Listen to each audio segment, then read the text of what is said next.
வாழ்த்துல சொல்லுகிறேன். தேவனுடைய பெரிதான கிருபையினாலே இந்த விசேஷித்த நாளிலும் கர்த்தருடைய சமூகத்திலே இந்த ஞாயிற்றுக்கிழமை ஆராதனை வேளையிலே கர்த்தர் இந்த 2024 வருஷம் இந்த ஜனவரி மாதம் 21 நாட்களுக்கான தேவ இரக்கம் கொடுத்தார். இந்த 21ஆம் நாளிலும் தேவ சமூகத்திலே வந்து கடந்த நாட்கள் முழுவதும் நம்மை கனிபனி போல பாதுகாத்த தேவன் நம்மோடு கூட இருக்கிறவராகவே இருக்கிறேன் என்று வாக்குத்தத்தம் செய்த உண்மையுள்ள தேவனை, நன்மை செய்கிறவராய், சுற்றி திரிந்தவரை, பரிசுத்தம் உள்ளவரை, பரிகாரியான தேவனை ஒரு நிமிஷம் நாம் வாய்களை திறந்து கர்த்தரை கனப்படுத்தி மகிமைப்படுத்தி அவரை ஸ்தோத்தரித்து நாம் கர்த்தரை ஆராதனை வேளையிலே அவரை மகிழ்ச்சியோடு ஆராதியுங்கள். கர்த்தருக்கு பிரியமானதை நாம் செய்யத்தக்கதாக தேவன் நம்மை தெரிந்தெடுத்ததற்காக நன்றி சொல்லி அவரை கனப்படுத்துவோம். நாம் ஸ்தோத்தரிக்கலாம். ஸ்தோத்தரிப்போம். ஸ்தோத்தரிக்கிறோம், ஸ்தோத்தரிக்கிறோம், ஸ்தோத்தரிக்கிறோம், ஸ்தோத்தரிக்கிறோம். அப்பா, உம்மை துதிக்கிறோம், துதிக்கிறோம், துதிக்கிறோம், துதிக்கிறோம், துதிக்கிறோம். ஆண்டவரே, உம்முடைய கிருபைக்காய் நன்றி, உம்முடைய இரக்கத்திற்காய் நன்றி. ஆண்டவரே, உம்முடைய அன்பிற்காய் நன்றி, உம்முடைய ஆசீர்வாதங்களுக்காய், எங்களை ஒவ்வொருவரையும் வழிநடத்தி கொண்டிருப்பதற்காய் இந்த புதிய 2024 வருஷத்திலே இந்த முதல் மாதத்திலும் இந்த 20 நாட்கள் கனிமணி போல காத்தீரே. நன்றி அப்பா, உம்முடைய இரக்கத்திற்காய் நன்றி, உம்முடைய தயவுக்காக நன்றி சொல்லி இது இந்த விசேஷித்த ஞாயிற்றுக்கிழமை ஆராதனை வேளையிலே ஆண்டவரே, பரிசுத்த நாள், அது ஓய்வு நாள், அது பரிசுத்தமுள்ள நாள் என்று சொன்னீரப்பா. அது பரிசுத்தமுள்ள தேவனாகி உம்மை பரிசுத்தத்தோடு நாங்கள் ஆண்டவரே வந்து உம்மை அலங்கரிக்கத்தக்கதாக, உம்மை ஸ்தோத்தரிக்கத்தக்கதாக துதிக்கவும் ஆண்டவரே உம்மை கனப்படுத்தவும் நீர் கொடுத்த வேலைக்காய் நன்றி செலுத்துகிறோம். உம்முடைய இரக்கம் தயவு எங்கள் ஒவ்வொருவரையும் ஜீவனோடு இந்த நாளிலே ஒன்று கூடி நாங்கள் உம்மை துதிக்க கனத்தை மகிமை செலுத்தத்தக்கதாக நீர் பலத்தை கொடுத்ததற்காக நன்றி சொல்லி உம்முடைய கரத்திலே தாழ்த்துகிறோம். தொடர்ந்து உம்முடைய கரம் எங்களை வழிநடத்தட்டும். பாடல்களிலும் ஆண்டவரே உம்முடைய ஆராதனை செய்கிற நேரத்திலும் வாசித்து தியானிக்கிற சத்திய வார்த்தைகளை ஒருவரையே நாங்கள் நோக்கி பார்த்து நீர் இம்மட்டும் எங்களை வழிநடத்தின எபினேசர் எங்களோடு கூட இருப்பதற்காக நாங்கள் உம்மை மகிமைப்படுத்துகிறோம், உம்மை கனப்படுத்துகிறோம், உம்மை துதிக்கிறோம், உம்மை ஸ்தோத்தரிக்கிறோம். அப்பா, அன்பு தயவு கிருபையை கொடுத்ததற்காய் நன்றி சொல்லி உம்முடைய கரத்திலே தாழ்த்துகிறோம். வந்துள்ள பிள்ளைகளை பெயர் பெயராய் நீர் ஆசீர்வதித்ததற்காய் நன்றி. ஆண்டவரே, கர்த்தாவே தாமே எல்லா தடைகளை எடுத்து போட்டு ஒரு கூட்டம் ஜனங்கள் ஆராதிக்கத்தக்கதா நீர் எங்களுக்கு பலத்தை கொடுத்ததற்காக நன்றி சொல்லி உம்முடைய சமூகத்தில் எங்களை தாழ்த்துகிறோம். எங்களோடு இணைந்துள்ள ஒவ்வொரு பிள்ளைகளையும் ஆண்டவரே, தூரதேசத்திலே பெங்களூர் பட்டணத்திலே இருக்கிற அடியனுடைய பிள்ளைகளையும் நீர் இந்த நேரத்திலே ஆண்டவரே நீர் இணைத்து நாங்கள் ஒன்று கூடி உம்மை துதிக்க ஸ்தோத்தரிக்க கிருபை கொடுத்ததற்காய் நன்றி சொல்லி நீர் ஆண்டவரே சமீபத்திற்கு மாத்திரமல்ல நீர் தூரத்திற்கும் தேவனாய் இருக்கிறீர் என்று சொல்லி இருக்கிறீரப்பா. அப்படிப்பட்ட உமக்கு நன்றி சொல்லி இதோ எங்கள் மத்தியிலே இருப்பதற்காய் உம்முடைய நாமத்தில் எங்கே 2 பேர் 3 பேர் கூடியிருக்கலாம் அவர்கள் நடுவிலே இருக்கிறேன் என்று சொன்னேன். நீர் எல்லா இடத்திலும் இருந்து கொண்டு உம்முடைய பிள்ளைகளை கண்ணோக்கி பார்த்து பிள்ளைகளை பாதுகாத்து வழிநடத்தி கொண்டிருப்பதற்காக நன்றி சொல்லி உம்முடைய சமூகத்திலே தாழ்த்துகிறோம். பரிசுத்தம் உள்ளவரை நாங்கள் பரிசுத்தத்தோடு தொழுது கொள்ள நீர் கொடுத்த இந்த வேலைக்காக நன்றி சொல்லி உம்முடைய சமூகத்திலே எல்லாவற்றையும் ஒப்பு கொடுத்து நீரே வழிநடத்த வேண்டுமா இயேசு கிறிஸ்துவினுடைய பரிசுத்த நாமத்திலே ஆமென். கர்த்தர் தாமே மகிமைப்படுவாராக. தேவநாம மகிமைப்படும்படி நாம் பாடல்களை பாடி கர்த்தரை கனப்படுத்துவோம்.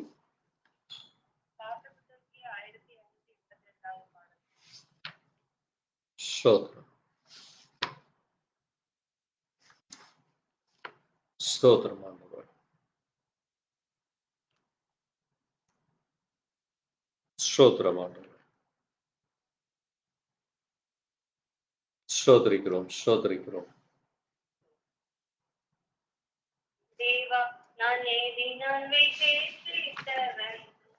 ராஜா நான் அதை தினம் யோசிப்பவன், தேவா நான் எதினால் விசேஷித்தவன். ராஜா நான் அதை தினம் யோசிப்பவன், எதினால் இது எதினால் நீர் என்னோடு வருவதினா, எதினால் இது எதினால் நீ என்னோடு வருவதினா, நான் எதினால் விசேஷித்தவன். ராஜா நான் அதை தினம் யோசிப்பவன், மேலிருந்து பாதுகாத்து பாதை காட்ட பகலெல்லாம் கூட செல்லுது. மேகஸ்தம்பம் மேலிருந்து பாதுகாத்து பாதை காட்ட பகலெல்லாம் கூட செல்லுது. அன்பான தேவன் என்னோடு வருவார், அது போதும் என் வாழ்விலே. அன்பான தேவன் என்னோடு வருவார், அது போதும் என் வாழ்விலே. தேவா, நான் எதினால் விசேஷித்தவன், ராஜா, நான் அதை தினம் யோசித்தவன். வானம் பார்க்குது, அவள் கொண்ட கண்மலையும் கூட செல்லுது.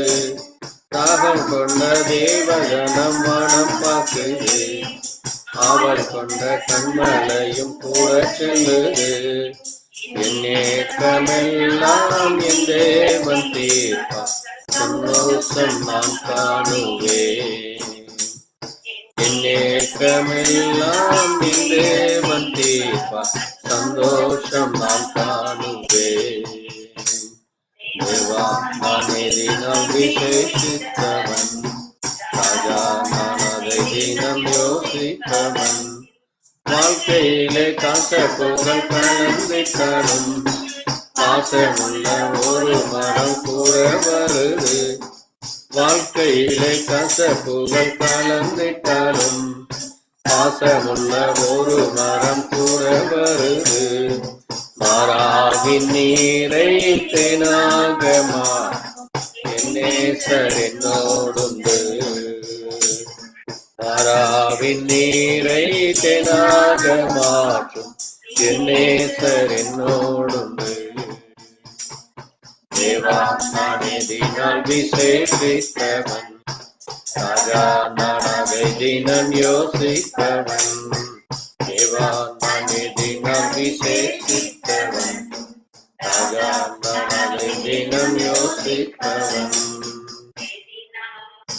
இது எதினா நீர் என்னோடு வருவதினாம், எதினால் இது எதினா நீர் என்னோடு வருவதினா. வாழ்க்கையிலே கசப்புகள் கலந்திட்டாலும், பாசமுள்ள ஒரு மரம் கூட வருது. வாழ்க்கையிலே கசப்புகள் கலந்திட்டாலும், பாசமுள்ள ஒரு மரம் கூட வருது. மாறாவின் நீரை தேனாக மாற், என் நேசர் என்னோடுண்டு.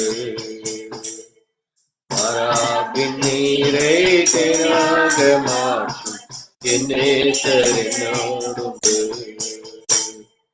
ராஜா, நான் எதினால் விசேஷித்தவன், ராஜா, நான் அதை தினம் யோசிப்பவன். தேவா, நான் எதினால் விசேஷித்தவன், ராஜா, நான் அதை தினம் யோசிப்பவன். எதினால் இது எதினால் நீர் என்னோடு வருவதினால், எதினால் இது எதினால் நீர் என்னோடு வருவதினால்.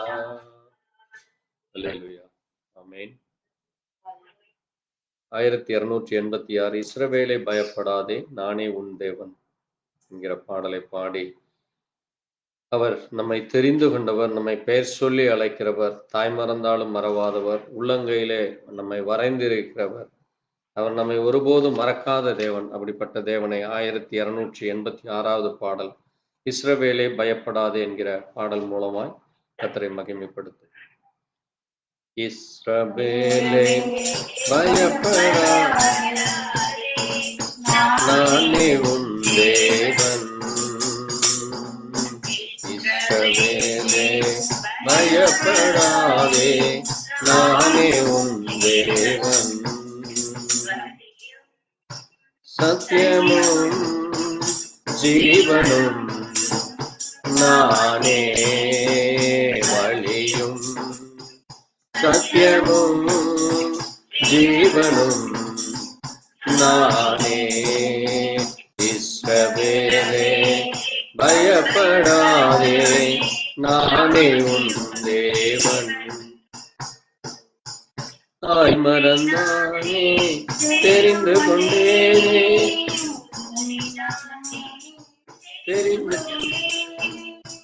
உன் பேர் சொல்லி நான் அழைத்தேன், உன் பேர் சொல்லி நான் அழைத்தேனே, ஒரு போதும் நான் மறக்க மாட்டேன், ஒரு போதும் நான் கைவிட மாட்டேன், கைவிட மாட்டேன்.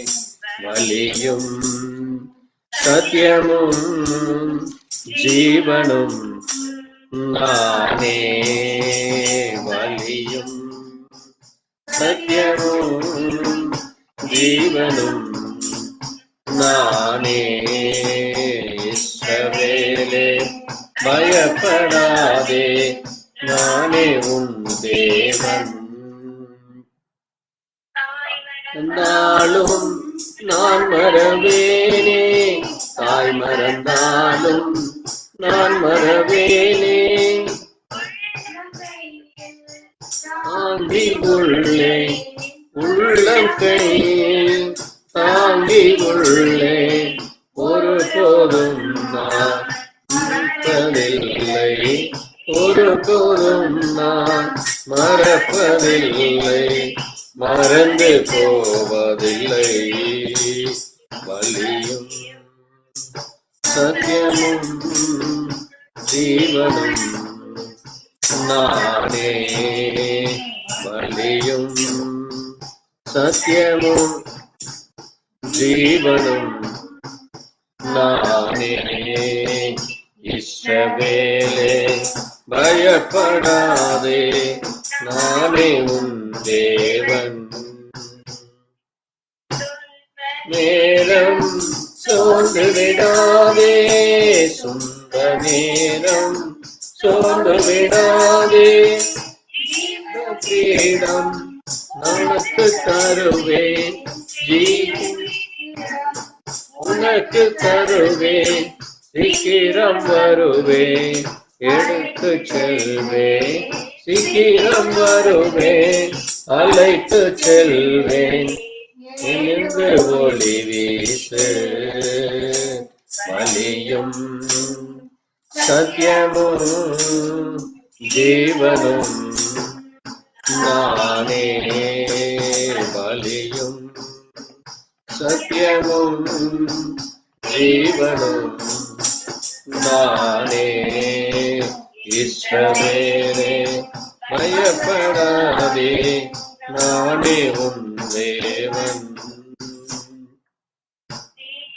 நடுவே நீ நடந்தாலும், என் நடுவே நீ நடந்தாலும், நீயும் போக மாட்டாய், எரிந்து நீயும் போக மாட்டாய். நீ கடக்கும் போதும், ஆறுகளை நீ கடக்கும் போதும் மூழ்கி போக மாட்டார். வலியும் சத்தியமும் ஜீவனும் நானே, வலியும் சத்தியமும் ஜீவனும் நானே. இஸ்ரவேலே பயப்படாதே, நானே உன் தேவன். அல்லேலூயா, ஆமென். இந்த நேரத்திலே கர்த்தருடைய கரத்திலே இந்த ஆராதனையை ஒப்பு கொடுத்து கடந்த நாட்கள் முழுவதும் கர்த்தர் நம்மை பாதுகாத்து வழிநடத்தி கொண்டிருப்பதற்காக அவருடைய இரக்கம் தயவு கிருபை இம்மட்டும் நம்மை வழிநடத்தி காத்தவர், இனியும் வழிநடத்த வல்லவராக இருக்கிறவருக்கே நாம் ஒப்பு கொடுத்து, முதலாவது தேவனுடைய ராஜ்யத்தையும் நீதியும் தேடுங்கள், அப்பொழுது அவர் உங்களுக்கு எல்லாவற்றையும் வாய்க்க பண்ணுகிறவர். ஒருவனுடைய வழி கர்த்தருக்கு பிரியமாயிருந்தால் கர்த்தரே காரியங்களை வாய்க்க பண்ணுகிறார் என்று வேதம் சொல்லுகிறது. ஆகவே நம்முடைய வழிகள் கர்த்தருக்கு பிரியமாக இருக்கும், நம்முடைய யோசனைகள் மாம்ச சிந்தை அல்ல, ஆவிக்குரிய சிந்தை ஜீவனையும் சமாதானத்தையும் தருகிறது. இந்த பூமியிலே நமக்கு சந்தோஷமும் புகழ்ச்சியும் மகிழ்ச்சியும் அல்ல, தேவனுடைய சமாதானமும் தேவன் நமக்கு கொடுக்கிற அந்த நித்திய ஜீவனுமாக இருக்கிறது. உலகத்திலே எத்தனையோ வழிகளிலே சந்தோஷம் கிடைக்கலாம். ஆனாலும் தேவன் கொடுக்கிற சமாதானமும் நித்திய ஜீவன் மட்டுமே என்றைக்கும் நிலையானதாக இருக்கிறது. அதை நமக்கு அவர் தருகிறேன் என்று சொல்லி இருக்கிறார். அப்படிப்பட்ட தேவனுக்கு நன்றி சொல்லி அவரை மகிமைப்படுத்தி நம்மளை யாராவது ஒரு ஜெபிக்கலாம். ஸ்தோத்திரம். ஆமென் அப்பா. ஆமென் ஆமென். இயேசுவே ஸ்தோத்திரம் அப்பா, ஸ்தோத்திரம் ஆண்டவரே. ஆமென் ஆமென் அப்பா. இயேசுவே இரக்கமாயிரும், இரக்கமாயிரும். ஸ்தோத்திரம் ஸ்தோத்திரம் அப்பா. நன்றி அப்பா, நன்றி ராஜா. ஆமென் ஆமென்.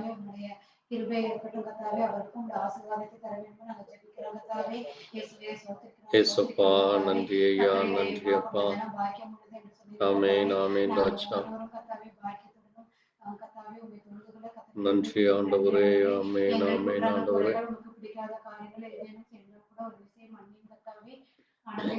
இயேசுப்பா நன்றி ஐயா.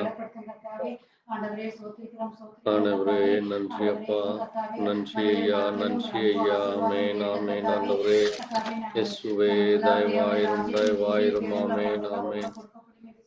ஆமாண்டவரே, ஆண்டவரே ஸ்தோத்திரம் அப்பா, நன்றி அப்பா. ஆமென் ஆமென் ஆண்டவரே, ஸ்தோத்திரிக்கிறோம், ஸ்தோத்திரிக்கிறோம். ஆமென் ஆமென் அப்பா. நன்றி ஐயா, நன்றி ஐயா. ஆமென் ஆமென்.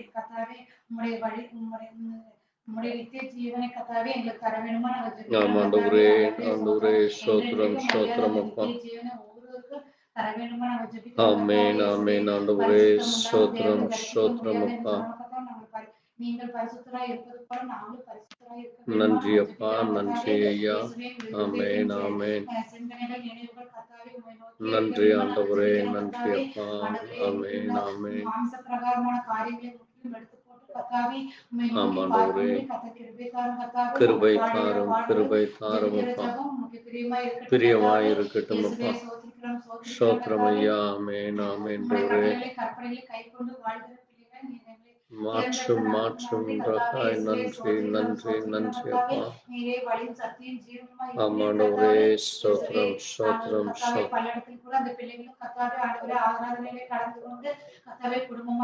ஸ்தோத்திரம், ஸ்தோத்திரம், ஸ்தோத்திரம், ஸ்தோத்திரம் அப்பா.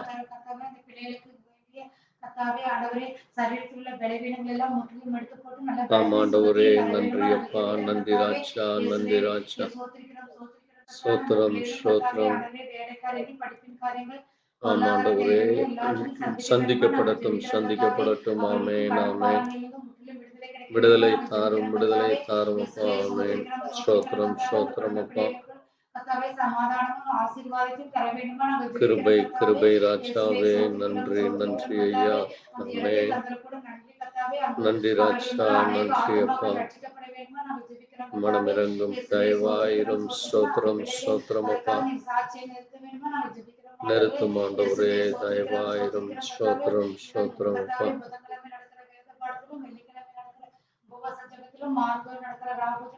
ஆமாண்டவரே கிருபை செய்யும், இரக்கமாயிரும். ஆமென் ஆமென். ஆசீர்வதியும், ஆசீர்வதியும். ஆமென். நன்றி நன்றி. ஆமாண்டவரே நன்றி அப்பா.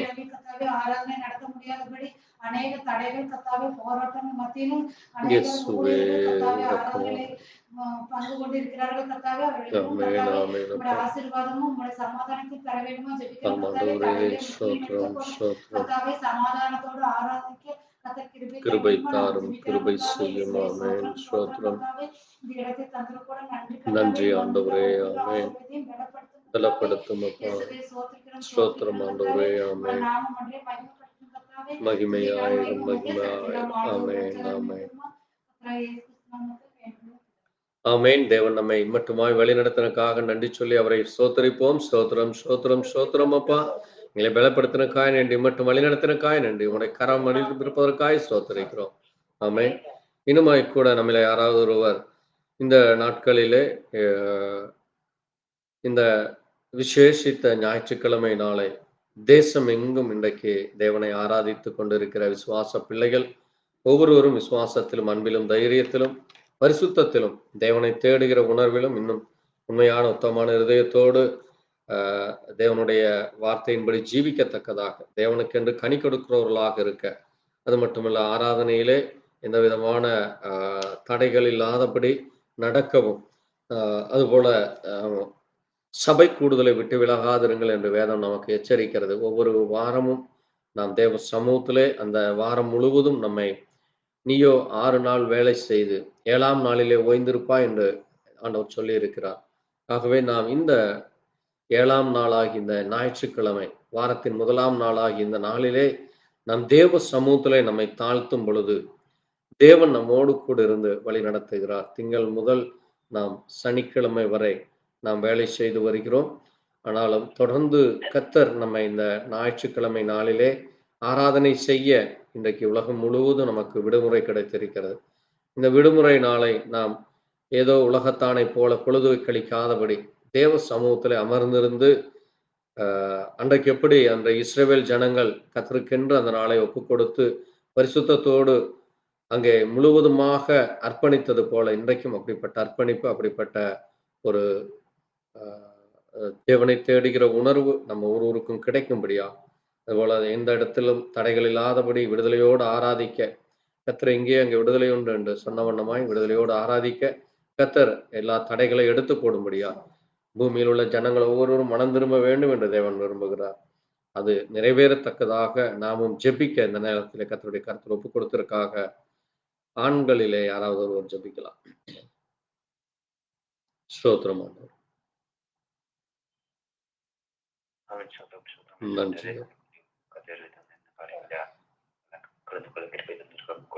ஆமென் அப்பா.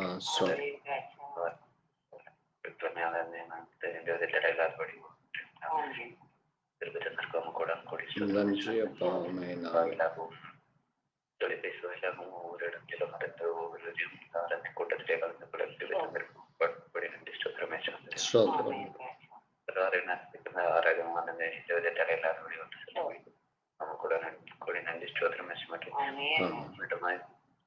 ஒவ்வொரு இடத்துலயும் நடக்கின்ற விசேஷமான ஆனந்தம் கூட்டமான தலையில்லாதபடி நாடி நடத்தபடி தெரிவித்தரும் ஊருக்காரங்களும் ஒவ்வொரு இடத்திலும் ஒவ்வொரு சபை கூட்டமானது என்று நல்லபடியா நடத்தபடி தெரிவித்தரும் சபை பிள்ளைகளும் போக்குவரத்து காரியங்களும் அவர்களும் எல்லாரையும் கூட்டத்திலே தலையில்லாதபடி அவர்களும் கலந்து கொள்ள தெரிவித்தரும் பரிவழிக்கு போன ஒவ்வொரு பிள்ளைகளுக்கு அப்படி நன்றரையும் அவர்களுக்கு திருப்பி தருணம் தொழில் காரியங்களை ஈடுபட்டிருந்தாரோ அவர்களே ஒரு விஷயம் மற்றும் பாடங்களை படித்து முக்கியமான திருப்பி தருணம் மட்டுமே ஒவ்வொரு உலகத்தில் உள்ள ஒவ்வொரு சிறியோரும் அவர்களுடைய வேலைக்கார படிப்பு காரியங்களும் ஒவ்வொரு தேவைகள் அன்றாட தேவைகளை திருப்பி ஒவ்வொரு காரியங்களும் நிலை சிந்தித்து வழிநடத்தணுமே சொன்னாரு. அவர்கள் முக்கியமில்லாத காரியத்தில் ஈடுபட்டு ஒரு விசைப்பட மனிதர்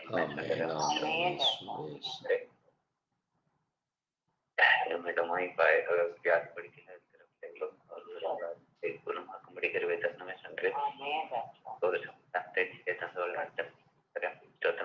சொன்னாரு. வேலையை தேடி வேலை இருக்கிற பிள்ளைகளுக்காகவும் பதிவெளிஞர்கள் காப்பிட அவர்களுக்கும் வேலைகளை ஏற்படுத்தி தரணும்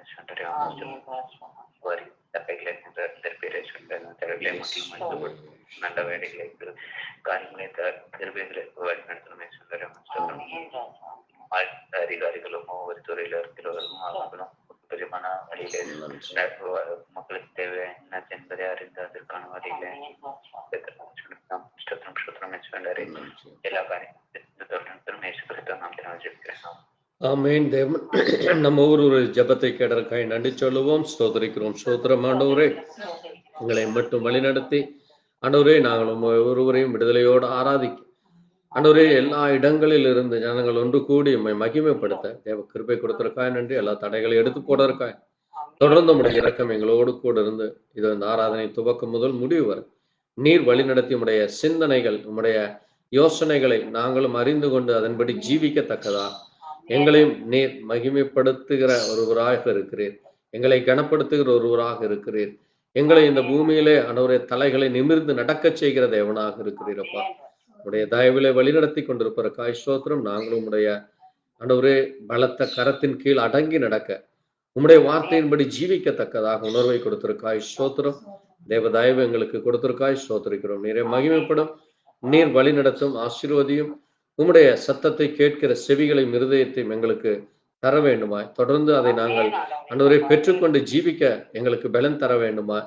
எங்களுக்கு அப்படிப்பட்ட சிந்தைகளை, அப்படிப்பட்ட யோசனைகளை, அப்படிப்பட்ட வழிகளிலே நடக்கத்தக்கதாக உணர்வுகளை தர வேண்டுமாய். இயேசு கிறிஸ்துவின் பரிசுத்த நாமத்திலே தேவன் தாமே மகிமைப்படுவாராக. நாம் எழுந்து நின்று கர்த்தரை மகிமைப்படுத்தி ஒரு பாடல் மூலமாய் அவரை நாம் ஸ்தோத்தரித்து தொடர்ந்து நாம் செய்திக்குள்ளாய் கடந்து செல்லலாம். 443வது பாடல், அன்பு கூறுவேன் இன்னும் அதிகமா என்ற பாடல். அன்பு கூறுவேன் இன்னும் அதிகமா, ஆராதிப்பேன் இன்னும் ஆர்வமா. அன்பு கூறுவேன் இன்னும் அதிகமா, ஆராதிப்பேன் இன்னும் ஆர்வமா.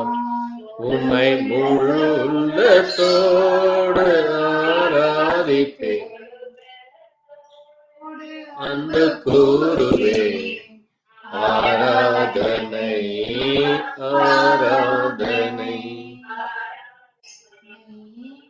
ஆராதனை. அன்பு கூறுவேன் இன்னும் ஆராதிப்பேன் இன்னும் ஆர்வமாய். எபினேசரே இதுவரையில் உதவி நீரே. எபினேசரே, எபினேசரே இதுவரையில் உதவி நீரே. உம்மை முழு உள்ளத்தோடு ஆராதிப்பேன், முழு பலத்தோடு அன்பு கூறுவேன். ஆராதனை, ஆராதனை, ஆராதனை, ஆராதனை.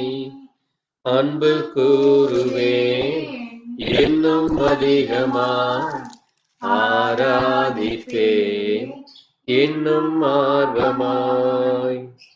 அல்லேலூயா, ஆமென். நாம் நின்ற வண்ணமாக இந்த நாளுக்கென்று வாசிக்க வேண்டிய வேத பகுதி 53ஆம் சங்கீதம். சங்கீத புத்தகம் 53ஐ நாம் மாறி மாறி வாசிப்போம்.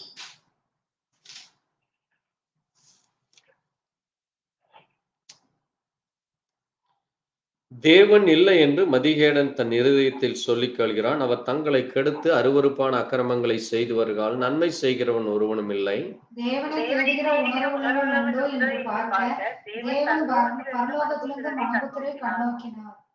அவர்கள் எல்லோரும் வழிவிலகி ஏகமாய் கெட்டு போனார்கள். நன்மை செய்கிறவன் இல்லை, ஒருவனாகிலும் இல்லை.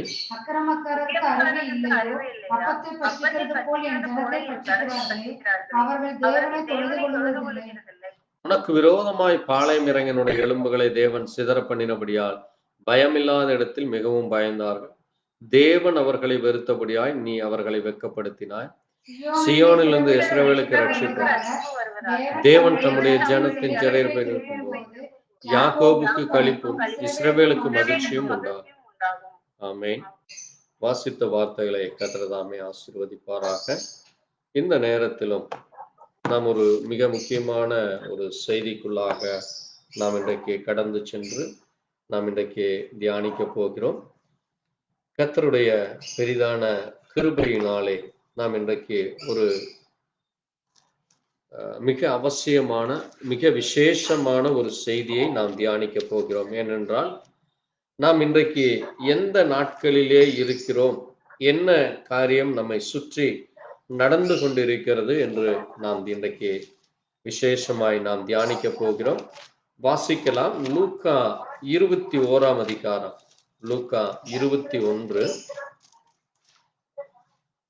லூக்கா 21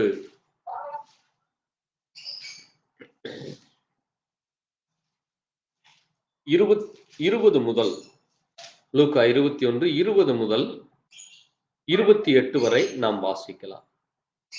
எருசலேம் சேனைகளால் சூழப்பட்டிருப்பதை நீங்கள் காணும்போது அதன் அழிவு சமீபமாயிற்று என்று அறியுங்கள்.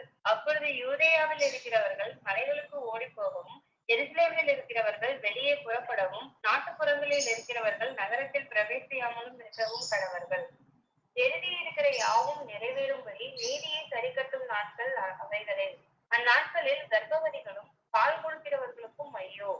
பூமியின் மேல் மிகுந்த இடுக்கணும், இந்த ஜனத்தின் மேல் கோபாக்கினியும் உண்டாகும். பட்டய கருக்கினாலே விழுவார்கள், சகல புறஜாதிகளுக்குள்ளும் சிறைப்பட்டு போவார்கள். புறஜாதியாரின் காலம் நிறைவேறும் வரைக்கும் எருசலேம் புறஜாதியாரால் மிதிக்கப்படும். சூரியனும் சந்திரனிலும் நட்சத்திரங்களிலும் அடையாளங்கள் தோன்றும். பூமியின் மேலுள்ள ஜனங்களுக்கு தத்தளிப்பும் இடுக்கலும் உண்டாகும். சமுத்திரமும் மலைகளும் முழக்கமாய் இருக்கும். வானத்தின் தத்துவங்கள் அசைக்கப்படும். ஆதலால் பூமியின் மேல் வரும் ஆபத்துகளுக்கு பயந்து எதிர்பார்த்திருக்கிறதுனால் மனுஷனுடைய இருதயம் சோர்ந்துபோம். அப்பொழுது மனுஷகுமாரன் மிகுந்த வல்லமையோடும் மகிமையோடும் மேகத்தின் மேல் வருகிறதை காண்பார்கள். இவைகள் சந்ததிக்க தொடங்கும் போது உங்கள் மீட்பு சமீபமாய் இருப்பதால் நீங்கள் நிமிர்ந்து பார்த்து உங்கள் தலைகளை உயர்த்துங்கள் என்றார். வாசித்த வார்த்தையை கர்த்தர் தாமே ஆசீர்வதிப்பாராக.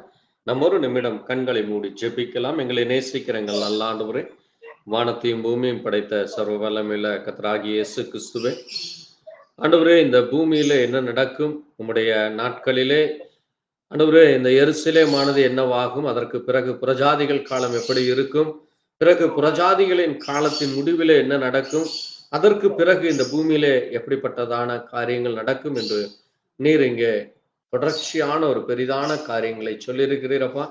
இந்த நாளிலும் நாங்கள் வாசித்து தியானிக்கிற இந்த வார்த்தையின் மூலமாய் கர்த்தர் எங்களோடு கூட பேசும்.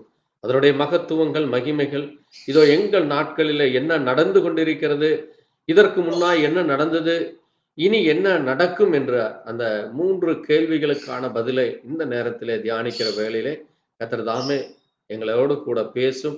பேசுகிற அடியானை மறைத்து மூடி பேசி அதிலுள்ள மகத்துவங்களை, மகிமையான காரியங்களை உணர்ந்து கொள்ளத்தக்கதாக தேவ ஞானத்தை, தேவ கிருபை எங்களுக்கு தர வேண்டுமாய், இதை கேட்கிற ஒவ்வொருவருக்கும் பிரயோஜனம் உள்ளதாய் ஆண்டவரே, நாங்கள் வார்த்தையை வீணும் விருதாகமாக இல்லாதபடி அதனுடைய மகிமை என்ன, அதனுடைய மகத்துவம் என்ன, அது என்ன செய்து கொண்டிருக்கிறது, என்ன செய்கிறது, என்ன செய்ய போகிறது என்ற அந்த உணர்வு ஒவ்வொருவருக்கும் கிடைக்க வேண்டுமா, உடைய வார்த்தையானவர் பேச வேண்டுமா, இயேசு கிறிஸ்துவின் பரிசுத்த நாமத்திலே ஆமென். உட்காரலாம். ஆண்டவர் தாமே உங்களை ஒருவரையும் ஆசீர்வதிப்பாராக. ஆண்டவராகிய இயேசு கிறிஸ்துவின் இனிய நல் நாமத்திலே உங்களுக்கு வாழ்த்து சொல்லுகிறேன். இன்றைக்கு நாம் எத்தனையோ வேதத்திலே அநேக காரியங்களை நாம் தியானித்திருக்கிறோம், பேசியிருக்கிறோம், கேட்டிருக்கிறோம். ஆனால் இன்றைக்கு மிக முக்கியமான, நம்முடைய வாழ்நாளிலே மிக அவசியமான ஒரு காரியத்தை நம்ம தியானிக்க போகிறோம். என்ன என்றால்,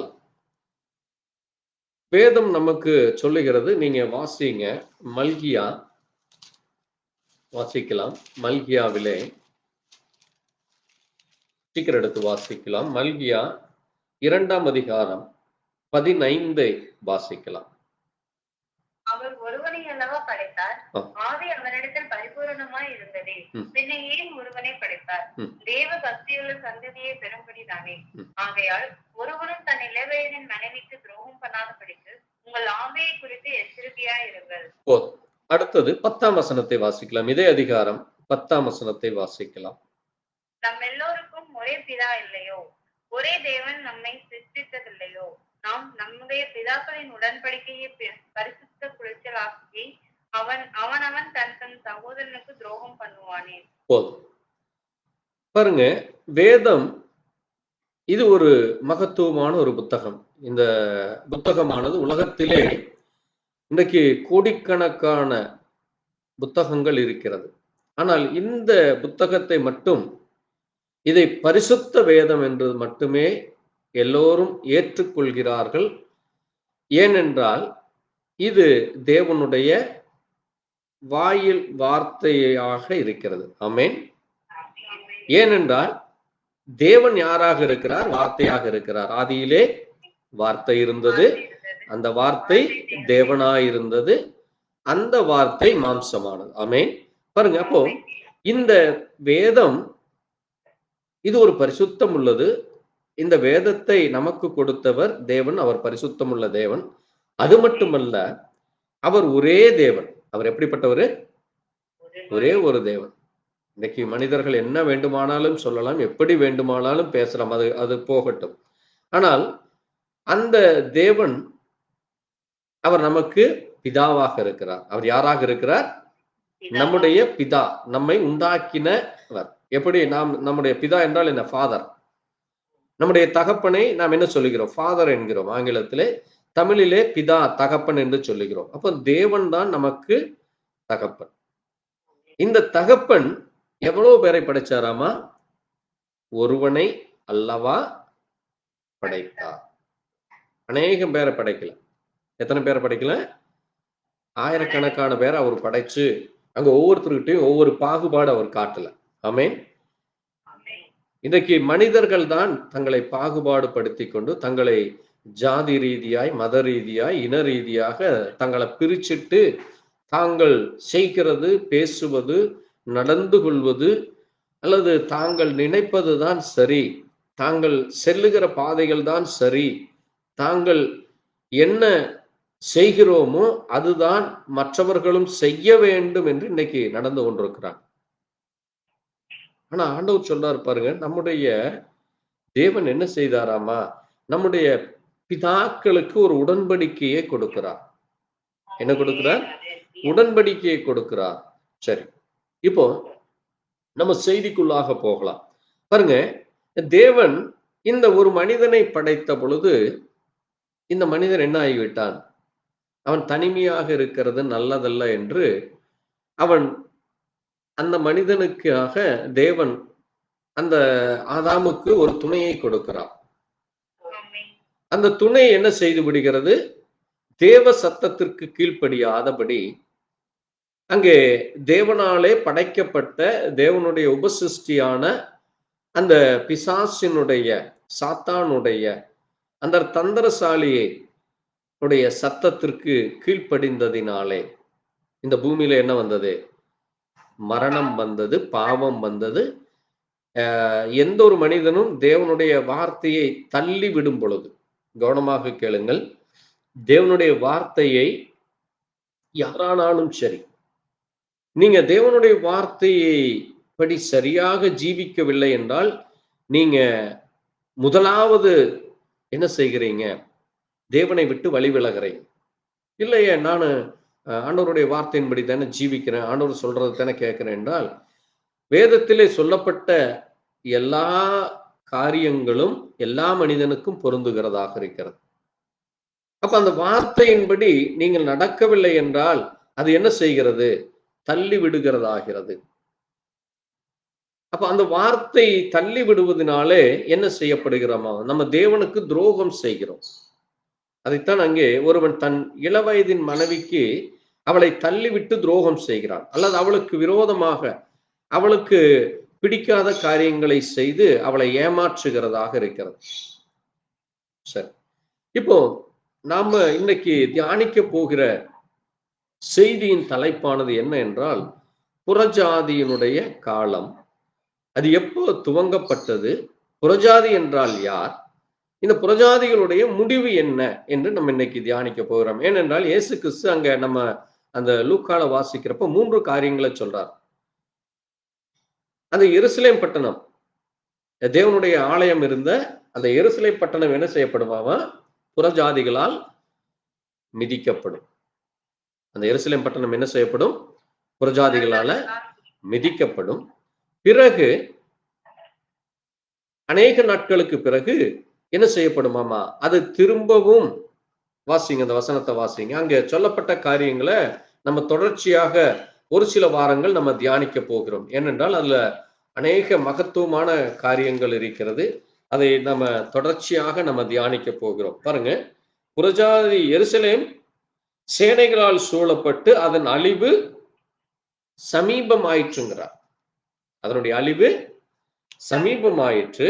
அதனால என்ன செய்யுங்க, அங்கே யூதேயாவில் இருக்கிறவங்க மலைகளுக்கும் அங்கே வெளியிலேயும் நாட்டுப்புறங்களிலேயும் அங்கே இதெல்லாம் நடக்கும்.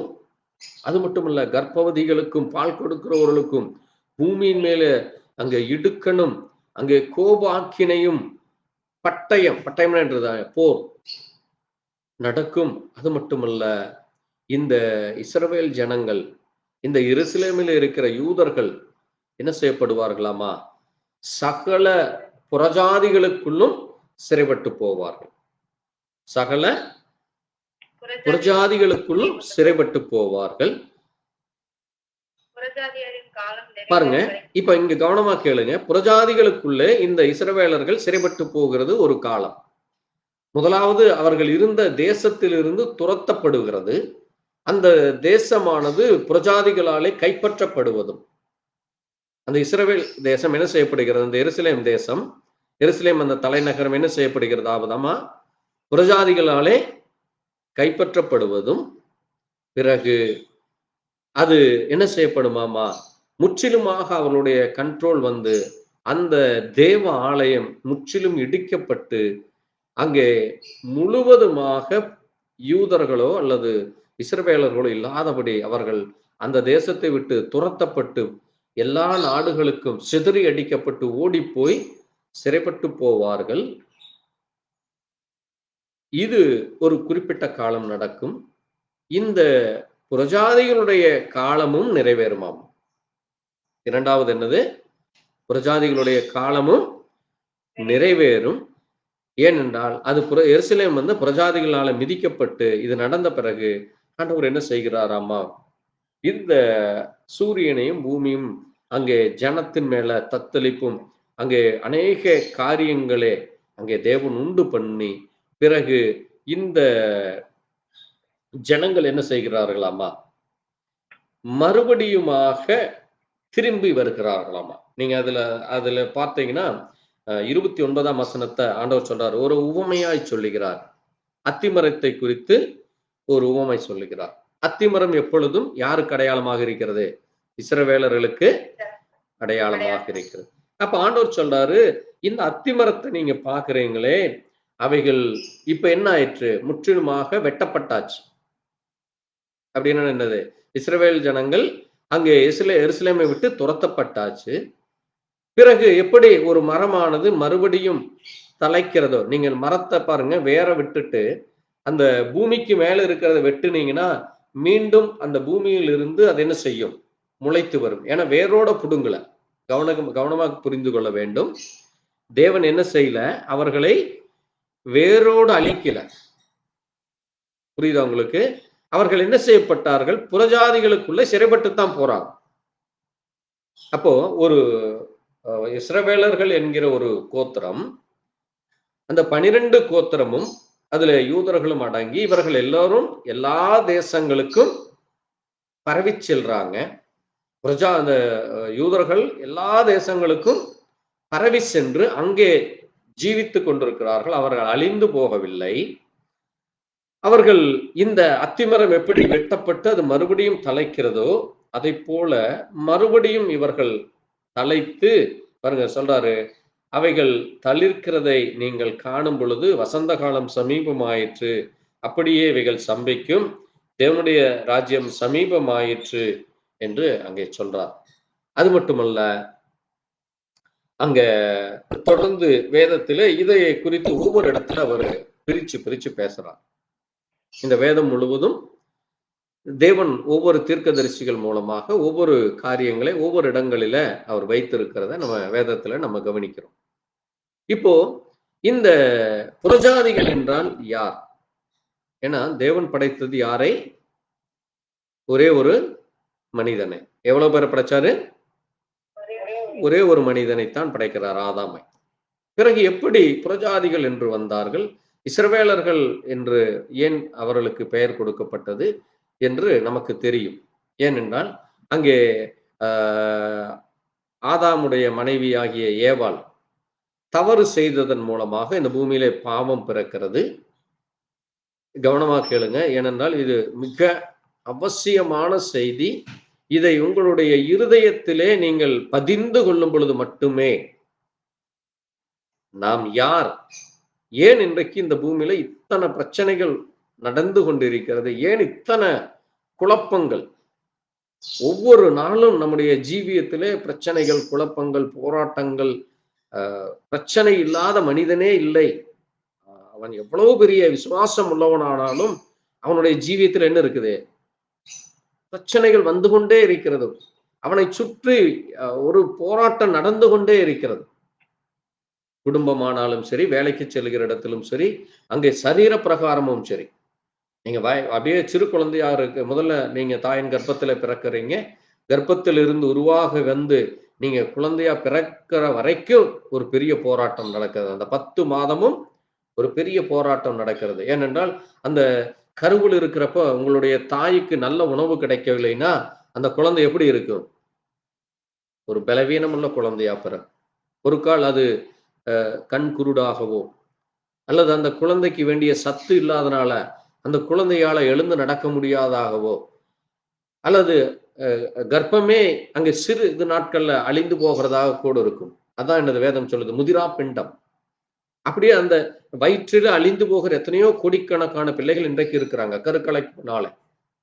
அப்ப இந்த பூமியில பிறக்கிற ஒவ்வொரு பிறப்பிலிருந்தே மனிதனுக்கு என்ன உண்டாகிறது? மிக கடுமையான போராட்டம் உண்டாகிறது. அதனாலதான் பாருங்க, ஏவாளை தேவன் எங்கே கை வச்சார்?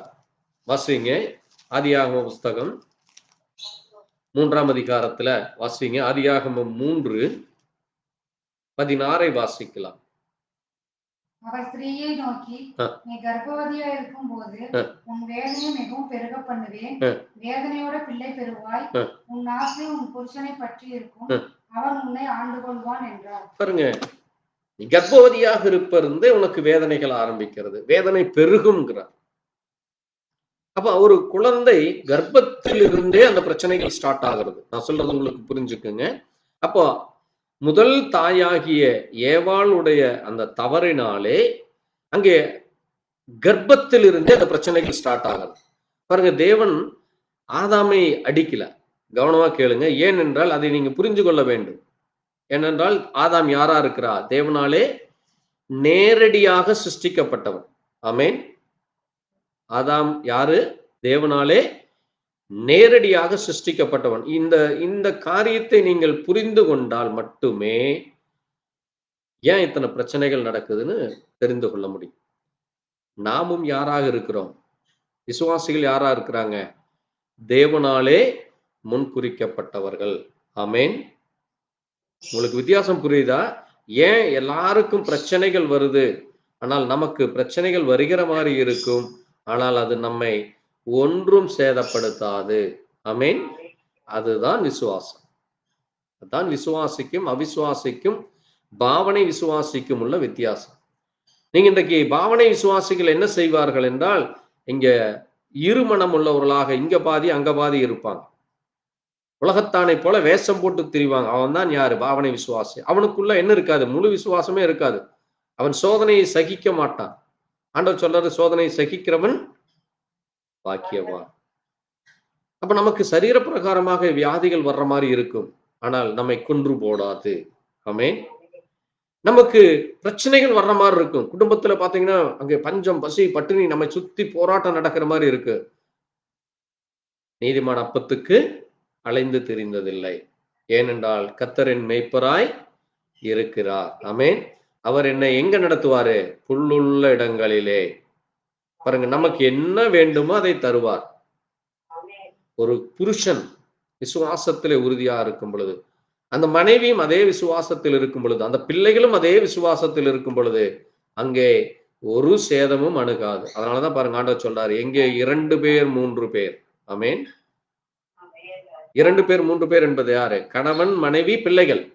அப்ப நீங்க 3 பேர் அல்லது 4 பேர் 5 பேர் இப்படி ஒரு கூட்டமாக தேவனுக்கென்று நீங்க உங்க குடும்பமாய் நீங்க சபையாக அங்கே சாட்சியாக நிற்கும் பொழுது உங்களை ஒருவரும் அசைக்க முடியாது.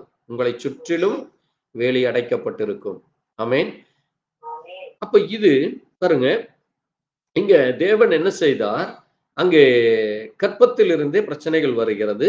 பிறகு ஆதாம் ஏவாளுக்கு பிள்ளைகள் பிறக்கிறாங்க. ஆனா இந்த பிள்ளைகள் என்ன செய்யல, ஒருவருக்கொருவர் அடித்து கொன்று போடுறான். முதல் பிறப்பிலே என்ன வந்துருச்சு, கொலைகாரனாக மாறி விடுகிறான். அவன் தகப்பனுக்கு கீழ்ப்படியில.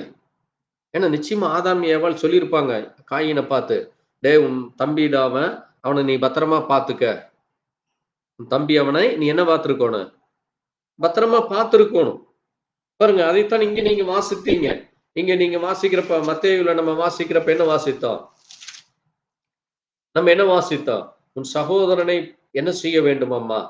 நீங்க மல்கியால வாசித்தப்ப அதை வாசித்து பாருங்க. ஆண்டவர் சொன்னாரு பாருங்க, மல்கியால ஆண்டவர் என்ன சொன்னாரு, வாசிங்க மல்கியா 2 வாசிங்க, மல்கியா 2:10 வாசிங்க.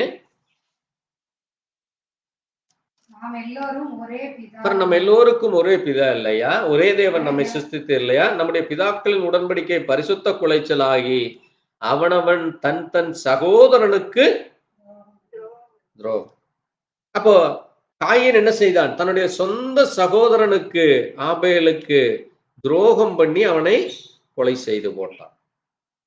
சரி, இப்ப அங்கேயே இருந்து என்ன ஆச்சு, பிரச்சனைகள் ஸ்டார்ட் ஆகி, குழப்பங்கள் ஸ்டார்ட் ஆகி, அங்க அநேக காரியங்கள் ஓடிட்டு இருக்கு. சரி, இதுக்கு பிறகு அங்கே சுமார் 2000 வருடங்கள் அன்றைக்கு மிக கடுமையான போராட்டம்.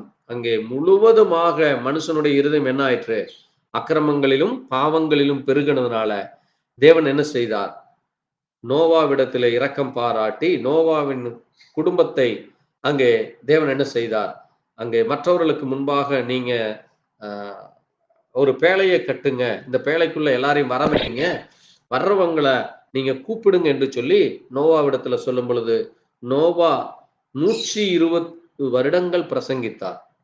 எவ்வளவு வருடங்கள், 120 வருடங்கள் அவர் பிரசங்கித்தும் ஒருவரும் மனம் திரும்பல. கவனமா கேளுங்க, எத்தனை பேரு, ஒருவர் கூட மனம் திரும்பல. கடைசியா நோவா குடும்பம் மட்டும் வேலைக்குள்ள போகுது. நோவாவுடைய மனைவி, 3 பிள்ளைகள், அந்த பிள்ளைகளுடைய மனைவிகள், அந்த 3 பிள்ளைகளுக்கு 3 மனைவிகள், தாய் தகப்பன், மொத்தம் 8 பேர் தான் அந்த பேழைக்குள்ள இருக்கிறாங்க. சரி, இப்போ இன்னைக்கு நம்ம பார்க்கிறோம், அப்ப எப்படி இந்த இஸ்ரவேலர்கள் என்று வந்தார்கள், எப்படி புறஜாதிகள் என்று வந்தார்கள், இவர்கள் யார்? ஏனென்றால் அங்கே ஆதாம் காலத்திலிருந்து நோவா காலத்தில் இருந்த வரைக்கும் எல்லாரையும் தேவன் அழிச்சு போட்டாரு. பிறகு எப்படி புறஜாதிகள் என்று வர்றாங்க, எப்படி இஸ்ரவேலர்கள் என்று வர்றாங்க, யூதர்கள் என்று வர்றாங்க என்று நம்ம தெரிந்து கொள்ள வேண்டும். ஏனென்றால் நம்ம கடந்த 20-25 ஆண்டுகளாக வேதத்தை குறித்தும் வேதத்தினுடைய அநேக காரியங்களை குறித்தும் பேசிக்கொண்டு வந்தாலும் இன்றைக்கு நாம் அநேகருக்கு சொல்லும் பொழுது, அநேகர் நம்மிடத்துல கேள்வி கேட்கும் பொழுது அதை நாம் சரியானபடி சொல்லவில்லை என்றால் நீங்கள் இன்னமும் எப்படித்தான் இருக்கிறீங்க, ஒரு ஸ்தாபன கிறிஸ்தவனை போல.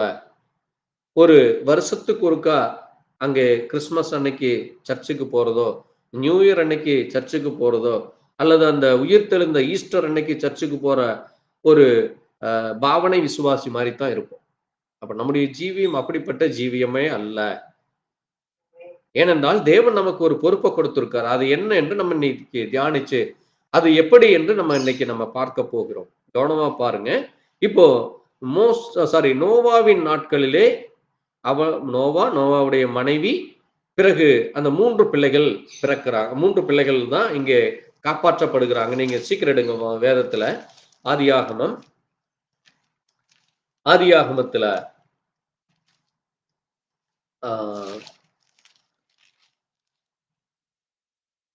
7ஆம் அதிகாரத்துல நீங்க எடுத்தீங்கன்னா,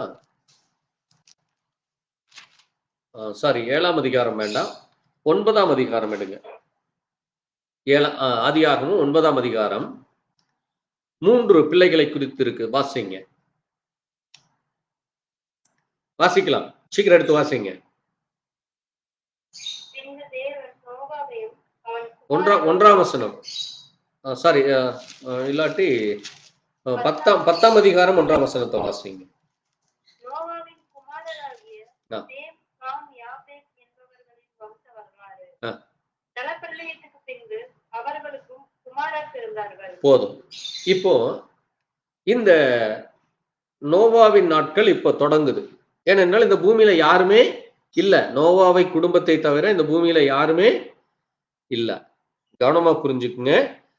நோவாவின் நாட்கள் வரைக்கும் எத்தனை கோடி ஜனங்கள் இருந்தார்களோ அத்தனை பேரும் தண்ணீரினாலே அடிக்கப்பட்டு, அது சிறு பிள்ளையா இருக்கட்டும், கை குழந்தையாக இருக்கட்டும், வாலிபனா இருக்கட்டும், வயது முதிர்ந்தோர்களாகட்டும், இவர்கள் எல்லோரும் என்ன செய்யப்பட்டாங்க? பூமியிலே அழிந்து போனார்கள். பூமியிலே எல்லா மாம்சங்களும் மிருகங்களும் விலங்குகளும் முழுவதுமாக அழிக்கப்பட்டது. அதில் ஒவ்வொரு ஜோடி விலங்குகள் மட்டும், ஒவ்வொரு ஜோடி பறவைகள் மட்டும், ஒவ்வொரு ஜோடி அங்கே உயிரினங்கள் மட்டும் காப்பாற்றப்பட்டு பிறகு அவைகளும் பழுகி பெறுகிறது நோவாவின் நாட்களுக்கு பிறகு. அதை போல நோவாவுடைய குடும்பமும் பழுகி பெறுகிறது. இப்ப நீங்க கவனமா கேளுங்க. இப்ப ஏன் இந்த பூமியில இன்றைக்கு நம்ம இந்தியாவை எடுத்தா நம்ம இந்துக்கள் என்றும் கிறிஸ்தவர்கள் என்றும் முஸ்லீம் என்றும் அல்லது ஜைனர்கள் என்றும் புத்தர்கள் என்றும் அல்லது இவன் கீழ் ஜாதி, இவன் இந்த ஜாதியை சேர்ந்தவன், அவன் அந்த ஜாதியை சேர்ந்தவன், அவர் அந்த இனத்தை சார்ந்தவர், அவர் ஒரு பெரிய பணக்காரர், அவர்கள் அந்த வழியாக வந்தவர்கள், இவர்கள் இந்த வழியாக வந்தவர்கள். இப்படி இந்தியாவில் நீங்க ஒரு சில நாடுகளில் போனீங்கன்னா அங்கே முழுவதுமாக முஸ்லீம் மட்டும் இருப்பான். ஒரு சில நாடுகளில் போனீங்கன்னா அங்கே முழுவதுமாக கிறிஸ்தவர்கள், அங்கே அந்த கிறிஸ்தவத்துக்குள்ளே இன்னைக்கு அநேக பிரிவுகளை நீங்க பார்க்கலாம். கேத்தலிக் என்ற ஒரு பிரிவு இன்னைக்கு உலகம் முழுவதும் பரவி கிடக்குது. அங்கே கேத்தலிக்கு மட்டும் அங்கே இருந்து கொண்டிருப்பாங்க. போப்பாண்டவரை தங்களுடைய தெய்வமாக வணங்கி கொண்டு, போப்பாண்டவரை தேவனுக்கு சமமாக வணங்கி கொண்டிருக்கிறவர்களும் இருக்கிறாங்க. அவருடைய காலில் மண்டி போட்டு அவருடைய வார்த்தையை முழுவதும் அவர் என்ன சொல்றாரோ, வேதத்தை விட, கவனமா கேளுங்க நான் சொல்றத, வேதத்தை விட, நான் என்ன சொன்னேன், நமக்கு வேதம் முக்கியம், ஆனால் அவர்களுக்கு வேதத்தை விட போப்பாண்டவரினுடைய வார்த்தை முக்கியம். போப்பாண்டவர் என்ன சொல்றாரோ அதை அவர்கள் கேட்பாங்க. அவ்வளவு தூரம் அவர்கள் வைராக்கியமாக அப்படி இருக்காங்க. அது மட்டும் இல்ல, இன்னைக்கு பெந்தகோஸ்தே என்றும் அசம்பிளிஸ் ஆஃப் காட் என்றும் பிறகு லுத்ரன் என்றும் அங்கே சிஎஸ்ஐ என்றும் வெஸ்லி என்றும் இப்படி ஒவ்வொருவரும் தங்களை பிரித்து கொண்டு இன்றைக்கு கிறிஸ்தவ மார்க்கமே இன்றைக்கு சிதைந்து கிடக்கிற அளவுக்கு இருக்கு. கவனமா கேளுங்க. இந்து மார்க்கம் மட்டுமல்ல, இந்து மார்க்கத்திலே உங்களுக்கு தெரியும் அநேக பிரிவினைகள் இருக்கிறது, அநேக வழிபாடுகள் இருக்கிறது, அநேக தெய்வத்தினுடைய பெயர்களை வைத்துக்கொண்டு வழிபடுகிற ஒரு கூட்டமும் இன்றைக்கு இந்தியா முழுவதும் அல்ல, உலகம் முழுவதும் இருக்கிறது. ஒரு சிலர் ஒன்றை மட்டும்தான் வணங்குவாங்க, இன்னொருவர் எல்லாவற்றையும் வணங்குவாங்க. ஒரு சிலர் எந்த வழிபாடுகளும் இல்லாமல் வெறும் இயற்கையை மட்டும் வணங்குறவர்களும் இருக்கிறாங்க. நீங்க நன்றாக இதை கவனமாக கேட்டு உங்களுடைய இதை உள்வாங்கி கொண்டால் மட்டுமே இன்னைக்கு நம்மை சுற்றி என்ன நடக்கிறது, நீங்கள் யார் என்று அறிந்து கொள்ள முடியும். இன்னைக்கு இப்படி எல்லா காரியங்களும் நடந்துட்டு இருக்கு. ஒரு புறம் முகமதியர்கள் என்று சொல்லி, முஸ்லீம் என்று சொல்லி அந்த இறை நபிகளை உடைய வார்த்தையை கேட்டு அதன்படி இருக்கிறவர்களும் இருக்கிறார். இன்னொரு புறம் புத்தர் என்று சொல்லி, இன்னொரு புறம் அங்கே ஜைனர்கள் என்று சொல்லி, இன்னொரு புறம் அங்கே கம்யூனிசம் என்று சொல்லி, எந்த விதமான வழிபாடுகள் இல்லாமல் கம்யூனிசம் இருக்கு. அதே மாதிரி நாசிசம் இருக்கு, பாசிசம் இருக்கு, இப்படி எத்தனையோ இருக்கு, கன்வீன்ஸ் இருக்கு. இப்படி இன்றைக்கு கவனமா கேளுங்க, இத்தனை பிரிவுகள், இத்தனை குழப்பங்கள் எங்கிருந்து தொடங்குகிறது என்று நமக்கு தெரிய வேண்டும். சொல்றது உங்களுக்கு புரியுதா? இதை நீங்க கவனமா உள்வாங்கி கொள்ளவில்லை, இதை புரிந்து கொள்ளவில்லை என்றால் நீங்க இந்த உலகத்திலே பிசாசினுடைய வஞ்சனைகளுக்கு ஏமாற்றப்பட்டு நீங்கள் யார், உங்களுடைய அடையாளம் என்ன என்று அறியாதபடி அழித்து போட பிசாசு துடித்துக் கொண்டிருக்கிறார். அதெல்லாம் நீங்க யார் என்றும் நீங்கள் எப்படிப்பட்டவர்கள் என்று உங்களை நீங்கள் அடையாளம் காண வேண்டும், உங்களை பகுத்தறிய வேண்டும். அப்படி இல்லை என்றால் நீங்கள் நயவஞ்சகத்திலே விழுந்து அன்றைக்கு நோவாவின் நாட்களில் எப்படி அழிந்து போனார்களோ அதை போல பிசாசானவன் நம்மை அழித்து போட எல்லா நிமிஷமும் நம்மை சுற்றி நெருங்கி கொண்டிருக்கிறான். நம்ம முடிவின் நாட்களிலே இருக்கிறோம். கவனமாக நீங்க கேட்டு இதை உள்வாங்கி கொண்டு புரிந்து கொண்டீங்கன்னா நம்ம தேவனுக்கென்று நம்ம சாட்சியா இருப்போம். நம்முடைய சந்ததியும் சாட்சியுள்ள சந்ததியாக இருக்கும். சரி, இப்ப நீங்க கவனமா கேளுங்க. இங்க நோவோடைய குமாரர் வாசி 10ஆம் வசனத்தை ஒன்றை வாசிப்போம். நோவாவின் குமாரர்களாகிய சேம், காம், யாபேத் என்பவர்கள். இப்போ இந்த சேம் முதல் மகன், கவனமா கேளுங்க. சேம் யாரு? இந்த சேம் மூலமாக வருகிற சந்ததி தான் யாரு? அங்கே புதிய ஏற்பாட்டுல வாசித்தீங்கன்னா தாவீது, அதற்கு முன்பாக ஒவ்வொரு ராஜாக்கள் பிறந்து, அதற்கு முன்பாக அங்கே நீங்க அப்படியே எடுத்துட்டே வரலாம். அந்த சந்ததி ஆபிரகாமிலிருந்து அந்த சந்ததி வந்து கொண்டே இருக்கும். இந்த சேமுக்கு பிறக்கிற ஒவ்வொரு பிள்ளைகள் மூலமாக ஆபிரகாம் வருகிறார். ஆபிரகாமுக்கு பிறகு அங்கே ஆபிரகாமுடைய மகனாகிய ஈசாக்கு, ஈசாக்கினுடைய பிள்ளைகள் வழியாக அங்கே யாக்கோபு பிறந்து, யாக்கோபுக்கு அந்த 12 கோத்திரங்கள் மூலமாக அங்கே பிரிக்கப்படுவதுதான் எது? இஸ்ரவேலர்கள். இப்ப முதல் சந்ததி யார் என்று உங்களுக்கு புரிஞ்சுதா? சேம் வழியாக வருகிறது தான் இஸ்ரவேலர்களும் யூதர்களும். புரிகிறதா உங்களுக்கு? யார் வழியாக? சேம் வழியாக வருவதுதான் இஸ்ரவேலர்களும் யூதர்களும். எப்ப யார் தூக்கத்தை எழுந்திரிச்சு கேட்டாலும் அதை நீங்க மனப்பாடமா சொல்லணும். ஞாபகம் வச்சுக்கோங்க. நோவாவின் மகனாகிய சேம் வழியாக வருவதுதான் ஆபிரகாம், ஆபிரகாமுடைய பிள்ளைகள் இஸ்ரவேலர்கள், இஸ்ரவேலர்கள் வழியாக அங்கே யூதர்களும். அப்படி யூதன் என்றது யாரு? ஆபிரகாமுடைய மகனாகிய ஈசாக்கினுடைய பிள்ளையாகிய யாக்கோபுக்கு பிறந்த பிள்ளைகள்ல தான் ஒருத்தன் பேர் தான் யூதா. அந்த யூதாவைத்தான் யூதர்கள் என்று சொல்றாங்க. வேறெல்லாம் யாருமே இல்லை. புரியுதா உங்களுக்கு? சரி, இப்போ இது ஒரு வழியாக அவர்கள் வர்றாங்க. அடுத்தது இந்த காம். இந்த காமுக்கு பிறக்கிறது யார்? 6ஆம் வசனத்தை படிங்க.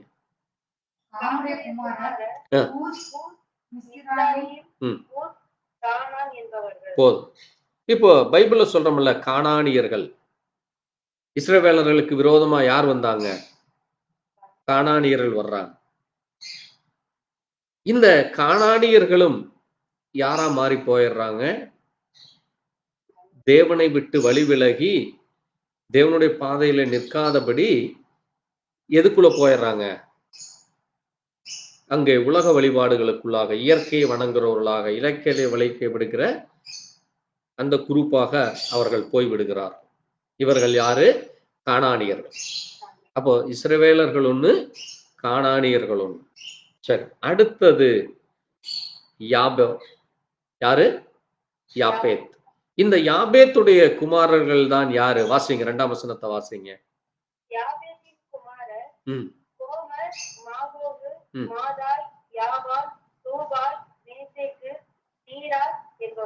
போதும். இப்ப இவனுக்கு ஒரு சந்ததி பிறக்கிறது. இந்த யாபேத்தினுடைய மகன் பேர் என்ன? ஒருத்தன் கோமார், இன்னொருத்தன் யாவான். இந்த கோமாருடைய பிள்ளை அஸ்கீஸ், ரீபாத்து, தெற்காமா. அதே மாதிரி யாவானுடைய பிள்ளை எலிசா, தர்சீஸ், கித்தீம், தொத்தானி. இவங்க எல்லாம் அந்தந்த பட்டணத்தை அவர்களுடைய பெயரிலே கட்டி அவர்களுடைய சந்ததியாக மாறி வருகிறது. இவர்கள்தான் புறஜாதியார். ஆமென். இவர்கள் யாரு? புறஜாதியார். அப்ப 3 சந்ததிகள் வருகிறது. ஒன்று ஆபிரகாம் வழியாக வந்த இஸ்ரவேல் ஒரு சந்ததி, அது சேமாக இருக்கிறது. காமினுடைய சந்ததி கானானியர். காமுடைய சந்ததி கானானியர். இந்த கானானியர் யார் என்றால் அது ஒரு அருவருப்பிலே பிறந்தது. அது எப்படி பிறந்தது? அது நான் சொல்ல விரும்பல. நீங்க 9ஆம் அதிகாரத்துல வாசிங்க. 9ஆம் அதிகாரத்துல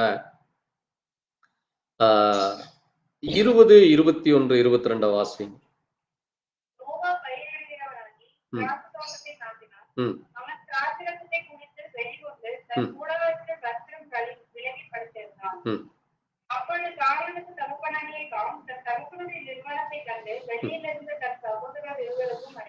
போதும். இந்த காம் என்ன செய்கிறானாமா? தகப்பனுடைய நிர்வாணத்தை கண்டார். தகப்பனுடைய நிர்வாணம் என்னங்கிறது லேவியராகமம் 18:8 வாசித்தீங்கன்னா தாயாக இருக்கிறது. அப்ப அங்க ஒரு பெரிய தவறு நடக்கிறது. எப்படி ஆதாம் மனைவியாகிய ஏவாள் ஒரு தவறை செய்தாலும் அதே ஆவி, புரிஞ்சு கொள்ளுங்க, அதே பிசாசின் வஞ்சகத்தின் ஆவி இங்கே யாருக்குள்ள வந்தது? காமுக்குள்ளாக வந்தது. அதனாலதான் காமுடைய சந்ததி என்ன சந்ததிங்கிறோம்? கானானியர். கானானியர் எப்படி பிறக்கப்பட்டான்? அந்த கானான் என்னவானாமா? 25ஆம் வசனம் சொல்லுது பாருங்க. நோவா திராட்சை ரசத்தின் விழித்து தன் இளைய மகன் தனக்கு செய்ததை அறிந்து கானான் சபிக்கப்பட்டவன் என்கிறார். அவனுக்கு பிள்ளை பிறக்குது. யார் மூலமானு நீங்க புரிஞ்சிருப்பீங்க. அங்க அந்த பிள்ளை பிறக்கிற பிள்ளை சபிக்கப்பட்ட பிள்ளை என்று சொல்லப்படும். அந்த பிள்ளை தான் யாரு? கானான். புரியுதா உங்களுக்கு? அங்க ஒரு வேசித்தனம் நடக்கிறது. அங்க ஒரு தவறான காரியம் ஒன்று நடக்கிறது. இன்றைக்கு அநேகர் கெட்ட வார்த்தைக்கு அந்த வார்த்தையை பயன்படுத்துவாங்க. எடுத்தோர்னு அந்த வார்த்தை தான் பயன்படுத்துவாங்க. அப்படி பிறந்தவன் தான் யாரு? கானான். அப்போ சேமுடைய பிள்ளைகள் இஸ்ரவேலர்கள், காமுடைய பிள்ளைகள் ஆகிய அந்த கானான் சந்ததியார் அவர்கள் சபிக்கப்பட்ட சந்ததியாக மாறுகிறார்கள். பிறகு இங்கே யாபேத்துக்கு பிறக்கிறது, அவர்கள் புறஜாதிகளாக வர்றாங்க. இப்ப இதுதான் 3 சந்ததி. இந்த பூமியிலே இந்த 3 சந்ததியும் இன்னைக்கு இருக்கிறது. புரிகிறதா உங்களுக்கு? சரி, இப்போ இந்த இஸ்ரவேலர்களுக்குள்ளதான் தேவன் என்ன செய்கிறார்? இடைப்படுகிறார். ஏனென்றால் இந்த இஸ்ரவேலர்கள் தேவனுக்கு பிரியமான காரியத்தை செய்து கொண்டு வர்றாங்க. யாரு? இந்த சேமுடைய பிள்ளைகளாகிய இந்த ஆபிரகாம் சந்ததிகள். அங்கே இவர்களும் இந்த ஆபிரகாம் சந்ததி பாருங்க, நீங்க கவனித்தீங்கன்னா ஒரு புறம் தேவனுக்கு பிரியமாகவும் நடக்கிறாங்க. ஆனால் அவர்கள் தங்கி இருக்கிற ஊர்ல, அங்கே ஆபிரகாம் இருந்த ஊர்ல அவங்க எப்படி இருந்தாங்களாமா? நீங்க வாசிங்க ஆதியாகமம் 11ஆம் அதிகாரத்துல. ஆதியாகமம் 11ஆம் அதிகாரத்துல நீங்க வாசித்தீங்கன்னா 27, 28 வாசிங்க. சீக்கிரம் வாசிங்க. தேராகுடைய வம்ச வரலாறு. ம் தேராகு ஆபிராம், நாகோர், ஆரான் என்பவர்களை பெற்றான். ஆரான் லோத்தை பெற்றான். ஆரான் தன் ஜன்ம பூமியாகிய ஊர் என்கிற கல்தேயர் தேசத்து பட்டணத்திலே தன் தகப்பனாகிய தேராகு மரிக்கும் முன்னே மரித்தான். போதும் பாருங்க, இங்க இந்த தேராகுக்கு 3 பிள்ளைகள் பிறக்கிறாங்க. ஆபிராம், நாகோர், ஆரான். சரிங்களா? ஆரான் என்ன ஆயிரான்? கல்தேயருங்கிற அந்த பட்டணத்திலேயே அங்க மரிச்சு போகிறான். அதே மாதிரி தேராகு மரிக்கிறார். அங்கேயே தேராகு மரிச்சு போகிறார். ஆபிரகாம் இங்க இருக்கிறாங்க. இவங்க இருக்கிற அந்த கல்தேயர் பட்டணம் எப்படிப்பட்ட பட்டணமா இருந்தது? இன்றைக்கு நீங்க நம்ம சொல்றோமே, இந்த இந்து தேசம் என்றும் பாகிஸ்தான், கஜகஸ்தான், ஆப்கானிஸ்தான், இதெல்லாம் தான் அந்த காலத்துல கல்தேயர் பட்டணம் என்கிற இந்த பட்டணம் தான் அன்றைக்கு இருந்தது. இப்போ ஆபிரகாம் இங்க இருக்கிறாரு. இங்கிருந்து தான் ஆபிரகாம் புறப்பட்டு எங்க போக சொல்றாரு? நீ கானானின் இருக்கிற கானான் தேசத்துக்கு போங்கிறார். நீ என்ன செய்யற? நான் உனக்கு காட்டுற, நீ அந்த கானான் தேசத்துக்கு போங்கிறார். பாருங்க 6ஆம் வசனம் வாசிங்க. ஆதியாகமம் 12:6 வாசிங்க. ஆபிரகாம் அந்த தேசத்தில் சுற்றி திரிந்து சீகேம் என்னும் இடத்துக்கு சமீபமான மோரே என்னும் சமபூமி மட்டும் வந்தான். அக்காலத்திலே கானானியர் அத்தேசத்தில் இருந்தார்கள். போதும், அந்த தேசத்திலே கானானியர்கள் இருக்கிறாங்க. இப்ப ஆபிரகாம் சந்ததி இங்க இந்தியாவை சுற்றி இங்க இருக்கிற ஏரியாக்களிலே இன்றைக்கும் சொல்றாங்கல்ல, நாங்கள்லாம் எங்களுடைய தாய் தகப்பன் தொன்று நாங்க இயற்கையை வணங்கி கொண்டிருக்கிறோம். இப்ப நீங்க போன வாரம் ஒரு ஃபெஸ்டிவல் நடந்தது இந்தியா முழுவதும். என்ன வழிபாடு நடந்தது? இயற்கையை வழிபடுகிறது. ஆடு மாடுகளை வணங்குவதும், சூரியனுக்கும் மற்ற இதுகளுக்கும் படைக்கிறது, தண்ணீரை கங்கையை போய் வணங்குறது. இதுதான் இயற்கை வழிபாடு. புரியுதா உங்களுக்கு? இப்போ இந்த வழிபாடுகள் செய்து கொண்டிருந்த இந்த கல்தேயர் தேசத்துல தான் ஆபிரகாம் இருக்கிறார். கவனமா புரிஞ்சுக்குங்க. இந்த பட்டணத்திலிருந்து ஆண்டவர் என்ன செய்கிறாரு? ஆபிரகாமை பிரிச்செடுத்து, பாருங்க, தேவன் தன்னுடைய பிள்ளைகளை எப்பொழுதுமே பிரித்தெடுத்து கொண்டு வருகிறார். இப்போ இந்த பட்டணத்தில் இருந்து அவர்களை பிரிச்செடுத்து, இது என்ன செய்யப்பட்டிருக்குதாமா? இது சபிக்கப்பட்ட இந்த பூமி, இந்த இடத்துல நீ இருந்து நான் உன்னை ஆசீர்வதிக்க முடியாது, நீ இந்த இடத்தை விட்டு என்ன செய். 12ஆம் வசனத்துல 12:1 வாசிங்க. ஆண்டவர் சொல்றார். அதுதான் நமக்கு இன்னைக்கு முக்கியமா இருக்கு. வாசிங்க. கர்த்தர் ஆபிரகாமை நோக்கி, ம். நீ உன் தேசத்தையும் ம். உன் இனத்தையும் ம். உன் தகப்பனுடைய வீட்டையும் விட்டு புறப்பட்டு ம். நான் உனக்கு காண்பிக்கும் தேசத்திற்கு போ. ம். நான் உன்னை பெரிய ஜாதியாக்கி ம். உன்னை ஆசீர்வதித்து ம். உன் பேரை பெருமைப்படுத்துவேன். ம். நீ ஆசீர்வாதமாய் இருப்பாய். போதும். பாருங்க, ஏன் அந்த தேசத்தையும் அந்த இனத்தையும் அந்த தகப்பனுடைய வீட்டையும் விட்டு புறப்பட்டு போ என்று சொல்லுகிறார் என்றால், உறவை முறித்து கொள்ள அல்ல, அல்லது ஏதோ ஒரு பரதேசியாக எங்கேயோ கண்காணாத இடத்துல கொண்டு போய் ஆண்டவர் கொலை செய்யறதுக்கோ என்று கொன்று போடுவதற்கோ அல்ல. இன்னைக்கு அநேகர் என்ன நினைச்சுக்கிறாங்கன்னா, ஐயோ, என்னுடைய தாய் தகப்பனார், என்னுடைய முன்னோர்கள் அங்கே இந்த உலக வழிபாடுகளை இன்றைக்கு எங்களை சுற்றி இருக்கிற மற்றவர்களைப் போல வழிபாடு செய்து கொண்டு வந்தார்களே, நான் எதற்காக அதை எல்லாவற்றையும் விட்டு விட்டு இப்படி ஆண்டவருக்காக நான் எல்லாவற்றையும் துறக்க வேண்டும் என்று சொல்லி இன்றைக்கும் அதை இறுக பற்றி கொள்ளுறது, அதை விட்டு வெளியில் அநேகர் வராமல் இருக்கிறதுக்கு அதான் காரணம். தேவனுடைய ஆசீர்வாதத்தை, தேவனுடைய நன்மைகளை புசிக்க யோசித்து கொண்டிருக்கிறாங்க. அப்ப அதுக்கு பேர் தான் என்னது? அவிசுவாசம். இப்ப நம்ம தேவனை பின்பற்றுகிறோம் என்று சொன்னால் இது நமக்குள்ள காணப்படக்கூடாது. இந்த தேசத்திலேயும் நம்முடைய முன்னோர்களாகிய நம்முடைய இனத்தையும் நம்முடைய தாய் தகப்பன் செய்கிற அந்த பழைய உலக வழிபாடான காரியங்களை விட்டு நம்ம வெளியே வரும் பொழுது மட்டும்தான் தேவன் நம்மை பெரிய ஜாதியாக்க முடியும். ஆமென். நம்ம என்ன செய்ய முடியும்? நம்மை ஆசீர்வதித்து நம்முடைய பேரையும் நம்மையும் ஆசீர்வதித்து நம்முடைய வம்சங்களையும். வாசிங்க 3ஆம் வசனம் பாருங்க. வாசிங்க. உன்னை ஆசீர்வதிக்கிறவர்களை ஆசீர்வதிப்பேன், ம். உன்னை சபிக்கிறவனை சபிப்பேன், ம். பூமியில் உள்ள வம்சங்கள் எல்லாம் உனக்குள் பாருங்க, ஆசீர்வதிக்கப்படும். நீ உன் மூலமாக வருகிற அந்த ஆசீர்வாதங்கள் அது பூமியில் உள்ள உன்னுடைய வம்சத்துக்கும் வரும், அந்த வம்சமும் ஆசீர்வதிக்கப்படும். ஆமென். அதுதான் தேவனுடைய பிள்ளைகளுக்கு அடையாளமாக இருக்கு. சரி, இப்படி ஆண்டவர் ஆபிரகாமை பிரித்து வெளியே எடுத்து அங்கே ஆபிரகாம் தேவனுக்கென்று வைராகியமாய் உண்மை உத்தமான இருதயத்தோடு இருக்கும் பொழுது தேவன் அந்த சந்ததியோடு கூட இருக்கிறார். அப்ப மற்ற சந்ததிகளை அவர் கைவிடவில்லை. ஆனால் அந்த சந்ததிகள் என்ன செய்யல? தேவனை ஏற்றுக்கொள்ளல. புரிகிறதா உங்களுக்கு? இந்த கானானியர்களோ சேம் உடைய அந்த யாபேத்துடைய பிள்ளைகளும் காமுடைய பிள்ளைகளும் ஆகிய அந்த சந்ததிகள் தேவனை மறந்து தேவனுடைய வார்த்தைக்கு கீழ்ப்படியாமல், அல்லது அவர்களுடைய தாய் தகப்பன் ஆகிய சேம் காம் யாபேத்து யாரை வணங்கி கொண்டிருந்தார்களோ அதை மறந்து விட்டு சந்ததிகள் மாற மாற அவர்கள் என்ன ஆகிவிட்டார்கள்? உலக வழிபாடுகளுக்குள்ள போயிட்டாங்க. உங்களுக்கு புரிகிறதா? சேம் காம் யாபேத்தருடைய சந்ததியிலே சேமுடைய சந்ததி மட்டும் சரியானபடி தேவனை பிரியமாய் நடந்து கொண்டு வந்தார்கள்.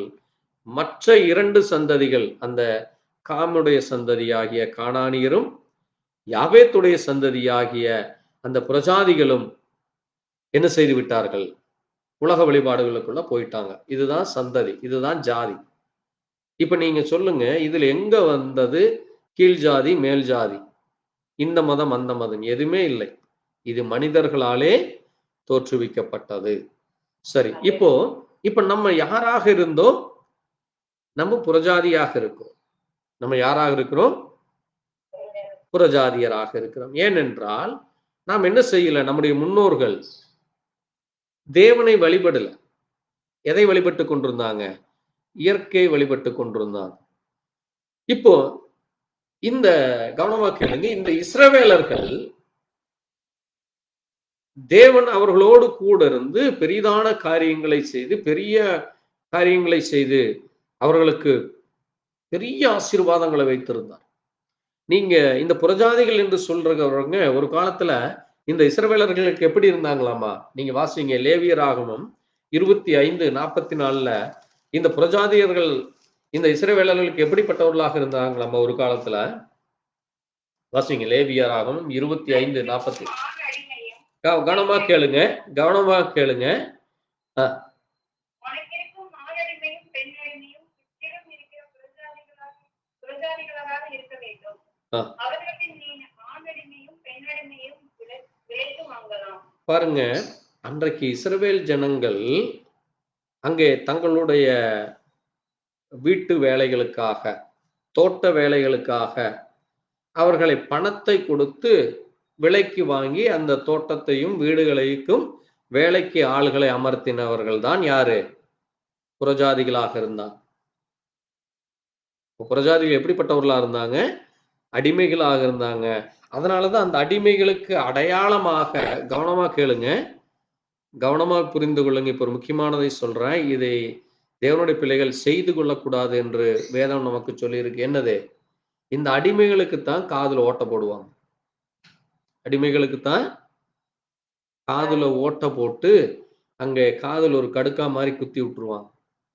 ஆனால் இன்றைக்கு ஆண்களும் பெண்களும் காதுகளில் ஓட்ட போட்டு அந்த கடுக்கான போறது ஒரு ஃபேஷனா நினைச்சுக்கிறாங்க. காதணிகளையும் அங்கே அதே மாதிரி மூக்குல ஒரு ஓட்ட போட்டு அங்க ஒரு இதைய போட்டுக்குவாங்க. இது அடிமைகளுக்கு அன்றைக்கு கொடுக்கப்பட்ட ஒரு அடையாளமாக இருந்தது. இஸ்ரவேலர்களுக்குள்ள அடிமைகளுக்கு ஒரு அடையாளம் அது. அப்ப இப்ப நீங்க இன்னைக்கு முடிவெடுத்துக்கலாம், நீங்க அடிமைகளா தேவனுடைய பிள்ளைகளா என்று. சரி, அடுத்தது பாருங்க, இந்த புறஜாதியர்கள் என்ன செய்து கொண்டு வந்தார்களாமா? நீங்க வாசிங்க 2 நாளாகமம் 36:14 சீக்கிரம் எடுத்து வாசிங்க. 2 நாளாகமம் 36:14.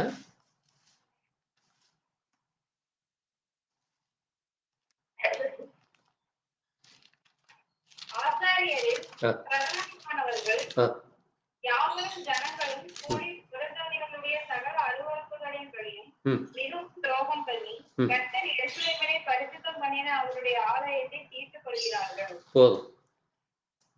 இங்க ஒரு காரியத்தை பாக்குறீங்க. அன்றைக்கு தேவன் இஸ்ரவேலர்களை ஒரு பரிசுத்தமுள்ள சந்ததியாக இந்த பூமியில இருக்க சொல்லி இஸ்ரவேலர்களுக்கு கட்டளைகளையும் கற்பனைகளையும் கொடுத்து மோசே மூலமாக கொடுத்து அங்கே லேவியர் என்கிற கோத்திரத்தை ஆண்டவர் பிரிச்செடுத்து அவர்கள் தான் ஆசாரியர்களாக தேவனுக்கென்று பணிவிடை செய்கிறவர்களாக ஒரு மகத்துவமான ஒரு சந்ததியாக இருந்த அந்த ஆசாரியார்கள் என்ன செய்தார்களாமா? பிரதானமானவர்களும் ஆசாரியர்கள் பிரதானமானவர்கள் யாவரும் ஜனங்களும் கூடி புறஜாதிகளுடைய அருவருப்புகளின் மிகவும் துரோகம் பண்ணி எருசலேமிலே பரிசுத்த ஆலயத்தை தீட்டுப்படுத்தினார்கள். அந்த தேவனுடைய ஆலயத்தை அவர்கள் என்ன செய்தார்கள்? தீட்டுப்படுத்திட்டாங்க. அப்போ அந்த பிரஜாதிகள் என்ன செய்து கொண்டிருந்தாங்க? தேவனுக்கு பிரியமில்லாத காரியத்தை செய்து தேசத்தை தீட்டுப்படுத்துறது. தீட்டுப்படுத்துறதுன்னா என்ன? முதல் 2 காரியம். ஒன்று, வேசித்தனத்தினாலே தீட்டுப்படுத்துவது. தேவனுக்கு பிடிக்காத காரியம் என்னது? வேசித்தனம், விபச்சாரம். இதில் மூலமாக தீட்டுப்படுத்துவது. 2வது தீட்டுப்படுத்துவது என்பது பழி செலுத்துவது. கவனமா கேளுங்க. முதல் தீட்டுப்படுத்துவது என்பது வேசித்தனமும் விபச்சாரமும். 2வது தீட்டுப்படுத்துவது என்பது அங்கே தேவ சமூகத்திலே வந்து அந்நிய பலியிடுவது. அந்நிய பலினா என்னது? விசுவாசத்தோடு தேவன் எதை படைக்க சொல்றாரோ அதை படைக்காம, கவனமா கேளுங்க, தீட்டுப்படுத்துறது என்ன என்று புரிந்து கொள்ளுங்க. நீங்க தேவனுக்கு பிரியமில்லாததை கொண்டு வந்து படைத்து பழி செலுத்துவது. இப்ப இன்னைக்கு புறஜாதிகள் அநேகர் நீங்க பாத்தீங்கன்னா நம்முடைய சபையில கூட வருவாங்க. உங்களை சுற்றி இருக்கிறவங்க உங்ககிட்ட வந்து ஏனுங்க எங்களுக்காக கொஞ்சம் ஜெபம் பண்ணுங்க, எங்களுக்காக இந்த எண்ணெய இது பண்ணி கொடுங்க, அது பண்ணி கொடுங்கன்னு. ஆனால் அதை கொண்டு போய் அவர்கள் என்ன வேண்டுமானாலும் செய்வார்கள். பரிசுத்தம் உள்ளதை நாய்களுக்கும் பன்றிகளுக்கும் போடாதீங்குது வேதம். அதனாலதான் வந்து ஒரு மனிதன் தேவ சமூகத்திலே வரும் பொழுது அந்த மனிதன் தேவனை முழு இருதயத்தோடு விசுவாசிக்கும் பொழுது மட்டுமே அங்கே விசுவாசமானது கிரியை செய்யும். நீங்க தேவ சமூகத்துல வந்து நின்று முழு இருதயத்தோட முழு விசுவாசத்தோட ஆண்டவரே எனக்கு சுகம் தாரும் என்று அந்த ஒரு நிமிஷம் அங்கே முழுவதுமாக உங்களை ஒப்பு கொடுத்தால் அந்த நிமிஷமே தேவன் உங்களை மாற்றி போடுவார். ஆனா நம்ம என்ன செய்யறது இல்ல, முழு இருதயத்தோடு முழு விசுவாசத்தோடு வர்றதில்ல. அதனாலதான் ஆண்டவர் சொன்னார் பாருங்க, கட்டுகளவு விசுவாசம் இருந்தால் இந்த மலையை பார்த்து பெயர்ந்து போ என்றால் அது பெயர்ந்து போ. கட்டுகளவு விசுவாசம் கூட இன்றைக்கு ஜனங்களுக்கு இல்லை. அது எவ்வளவு பெரிய பரிதாபகரமாக இருக்கிறது. சரி பாருங்க, இப்போ இந்த புறஜாதிகள் இவர்கள் அங்கே தேவனுடைய ஆலயத்தையும் தேவனுடைய இதுகளையும் இவர்கள் தவறானதினாலே, கவனமா கேளுங்க, இப்போ யூதர்கள் என்னானாங்க, இந்த இஸ்ரவேலர்கள் என்னானாங்க, இதே புறஜாதிகளுக்கு அடிமையாக விற்கப்பட்டு போயிட்டாங்க. என்ன ஒரு பரிதாபம் பாருங்க. நீங்க வாசிங்க நெகேமியா, சீக்கிரம் வாசிங்க. முதல்ல யூதர்களிடத்துல இஸ்ரவேலர்களிடத்துல புறஜாதிகள் விற்கப்படுறாங்க, புறஜாதிகளை இவங்க விலைக்கு வாங்குறாங்க. ஆனால் இவர்கள் அந்த புறஜாதி மார்க்கத்தை கற்றுக்கொண்டு புறஜாதிகளைப் போல புறஜாதிகளுக்கு பிரியமாக நடந்து கொண்டதுனால அதே இஸ்ரவேலர்களும் அதே யூதர்களும், வாசிங்க நெகேமியா 5:8 வாசிங்க, எடுத்து சீக்கிரம் வாசிங்க. நீங்க இன்னைக்கு என்ன நடக்கிறது என்று நீங்க புரிந்து கொள்ள வேண்டும். இன்னைக்கு ஏன் இப்படி குழப்பங்கள் பிரச்சனைகள் ஓடிக்கொண்டிருக்குன்னா, உங்களுடைய வழிகள் எப்படி இருக்கிறது? அன்றைக்கு அந்த இஸ்ரவேல் ஜனங்களை செய்தது போல நீங்களும் இன்றைக்கு செய்து கொண்டு வருகிறீர்களா என்று நீங்க உங்களை நீங்களே நிதானிக்கத்தான் நான் இந்த காரியத்தை பேசிக்கொண்டு வர்றேன். வாசிங்க, சீக்கிரம் எடுத்து வாசிங்க நெகேமியா, கவனமா கேளுங்க. புறஜாதியருக்கு விற்கப்பட்ட யூதராகிய எங்கள் சகோதரரை நாங்கள் எங்கள் சக்திக்கு தக்கதாய் மீட்டிருக்கையில் நீங்கள் திரும்ப உங்கள் சகோதரரை விற்கலாமா? இவர்கள் நமக்கு விலைப்பட்டு போகலாமா என்றேன். அப்பொழுது அவர்கள் போதும் போதும் பாருங்க. இப்போ இந்த யூதர்கள் எங்க விற்கப்பட்டு போனாங்களாமா? புறஜாதியருக்கு விற்கப்பட்டு போன யூதர்.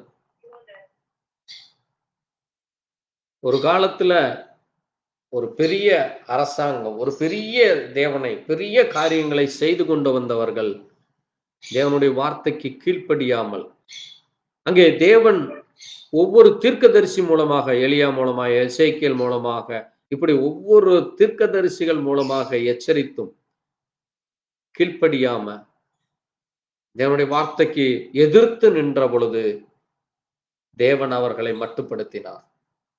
அது இன்றைக்கு நமக்கும் நடக்கும்.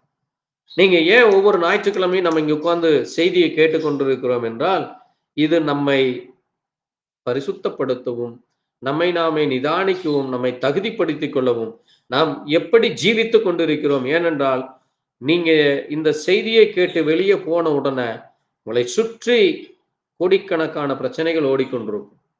கோடிக்கணக்கான காரியங்களை நீங்க கேள்விப்படும் பொழுது அதற்கு எதற்கு நீங்க கீழ்ப்படுகிறீங்க, எதற்கு நீங்க உங்களுடைய சத்தத்தை உங்களுடைய வழிகளை செய்கிறீங்க என்று தேவன் கவனிக்கிறார். அதுல எந்த ஒரு காரியமும் தேவனுக்கு பிரியமில்லாமல் இருக்கும் பொழுது தேவன் உங்களை விட்டு விலகி விடுவார்.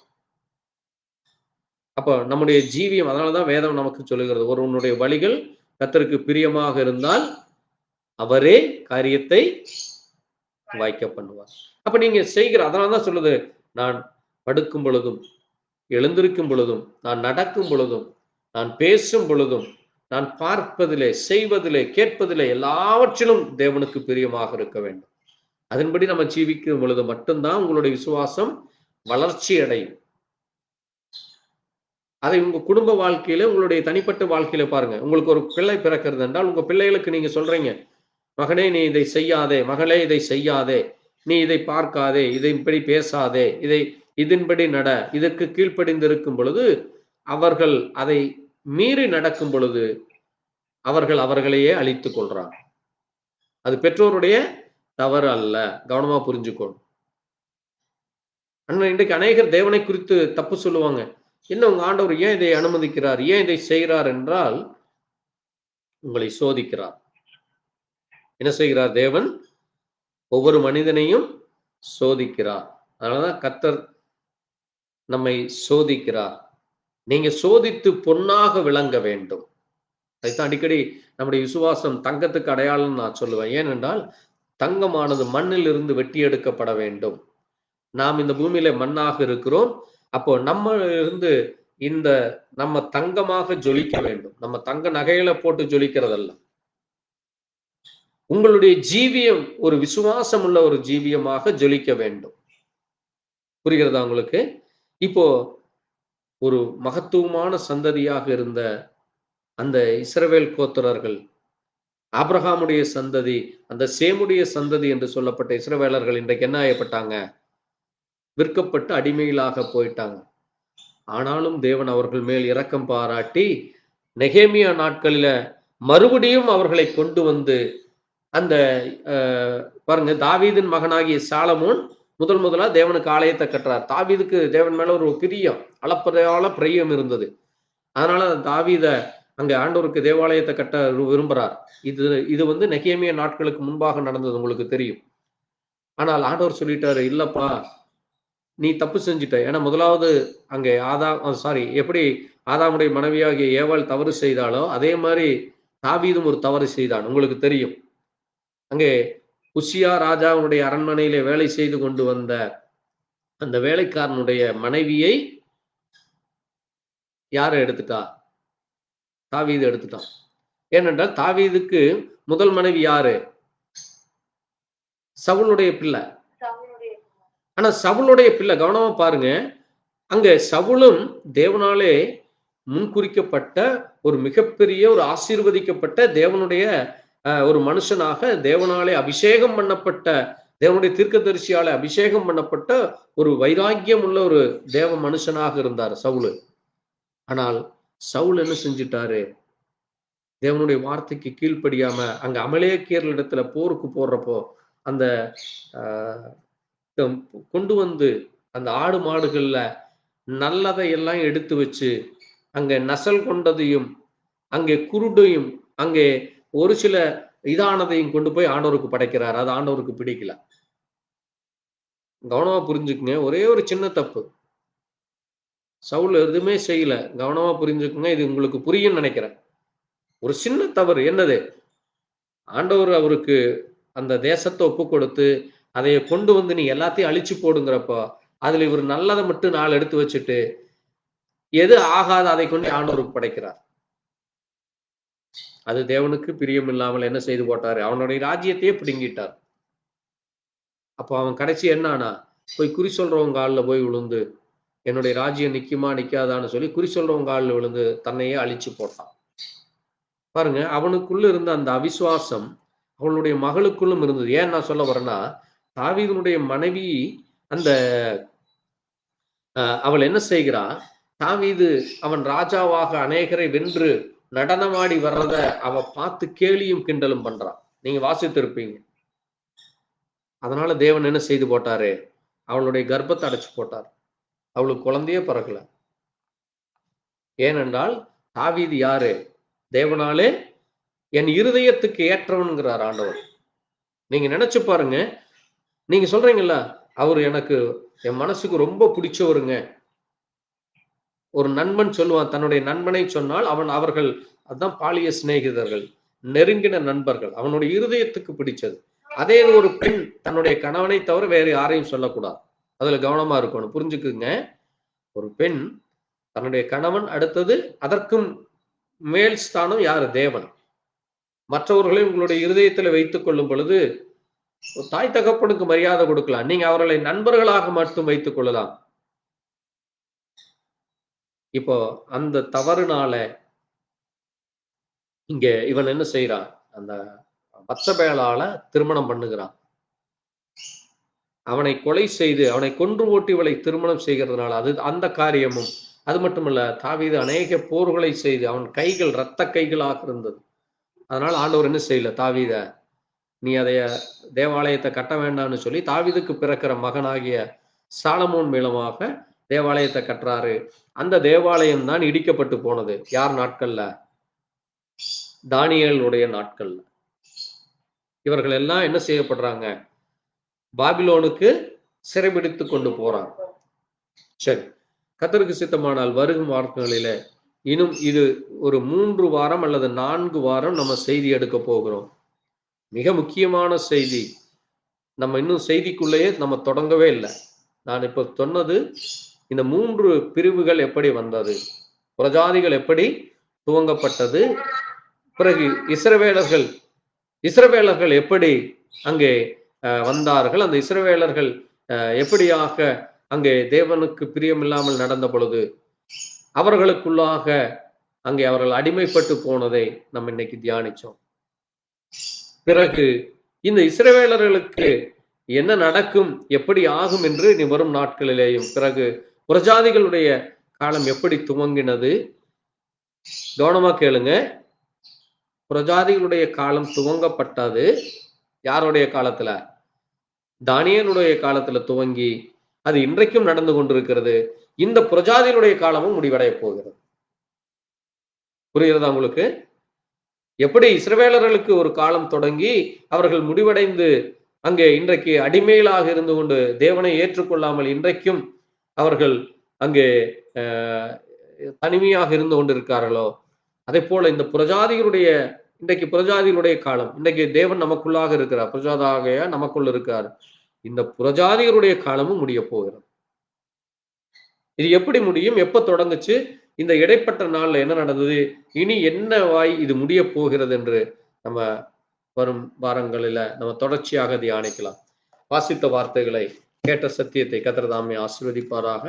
நாம் ஜெபிக்கலாம். நாம் ஜெபிப்போம். எங்களை நேசிக்கிற எங்கள் நல்ல ஆண்டவரே, கர்த்தராகிய இயேசு கிறிஸ்துவே, அருமையான நேரத்தில் உடைய சத்திய வார்த்தைகளை வாசிக்கவும் தியானிக்கவும் அதிலே சொல்லப்பட்ட மகத்துவமான மகிமையான காரியங்களை கேட்க தேவ இரக்கம் எங்களுக்கு கொடுத்திருப்பா. நீரே மகத்துவமான தேவன். நீர் ஒரு மனிதனை படைத்து அவன் தேவ சந்ததியுள்ள தெய்வ பக்தியுள்ள ஒரு சந்ததிகளை பெற்றுக்கொள்ளும்படி தான் என்று சொன்னிருப்பா. அந்த தெய்வ பக்தியுள்ள சந்ததிகளா இன்றைக்கும் நீர் எங்களை தெரிந்தெடுத்து கொண்டு எங்களை நீர் முன்குறித்ததற்காக நன்றி செலுத்துகிறோம் அப்பா. நாங்கள் ஆதாமினுடைய சந்ததிகளாக இருக்கிறோம் என்று நாங்கள் இன்றைக்கும் பெருமை பாராட்டி கொள்ள முடியும். இன்றைக்கும் நாங்கள் அதை குறித்து சந்தோஷப்பட முடியும் அப்பா. ஆண்டவரே, எங்களுக்குள்ளாக எந்த ஜாதி மதம் இனம் என்ற வேறுபாடு இல்லாதபடி நாங்கள் ஒவ்வொருவரும் தேவனுடைய பிள்ளைகள் என்கிற அந்த ஒரு கோட்டிற்குள்ளாக, அந்த ஒரே கூட்டிற்குள்ளாக, அந்த ஒரே பறவைகளாக இந்த பூமியில இருக்க தேவன் எங்களுக்கு கிருபை கொடுத்து இருக்கிறீரப்பா. ஆண்டவரே, அந்த புறா எப்படி ஒரு சமாதானத்திற்கு அடையாளமாக, ஒரு சாந்தத்திற்கு அடையாளமாக அது இருக்கிறது, அதை போல எங்களை ஆண்டவரே இந்த பூமியிலே நீர் பரிசுத்தப்படுத்தினீரப்பா. அது போல ஆண்டவரே, உங்களுடைய ரத்தத்திலே எங்கள் ஒவ்வொருவரையும் கழுவி மீட்டதற்காக நன்றி சொல்லி உடைய கரத்திலே தாழ்த்தினோம். சித்தமானால் வரும் நாட்களிலே இதனுடைய இன்னும் அநேக காரியங்களை தியானிக்க, அநேக வார்த்தைகளை தியானிக்க தேவ இரக்கம் எங்களுக்கு தர வேண்டுமா. இதை இம்மட்டுமாய் பேசின காரியங்களை ஆண்டவரே ஒவ்வொருடைய இருதயத்திலும் அதை புரிந்து கொள்ள, அதனுடைய மகத்துவங்களை அறிந்து கொள்ள தேவ இரக்கம் கிடைக்கட்டும்.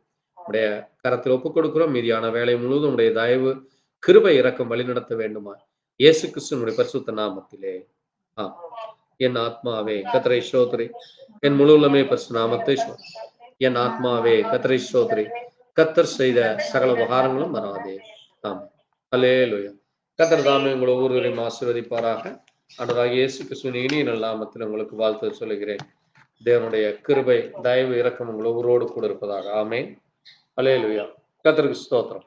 God bless you. Thank you, Jesus. ஸ்தோத்திரம் ஆண்டவரே.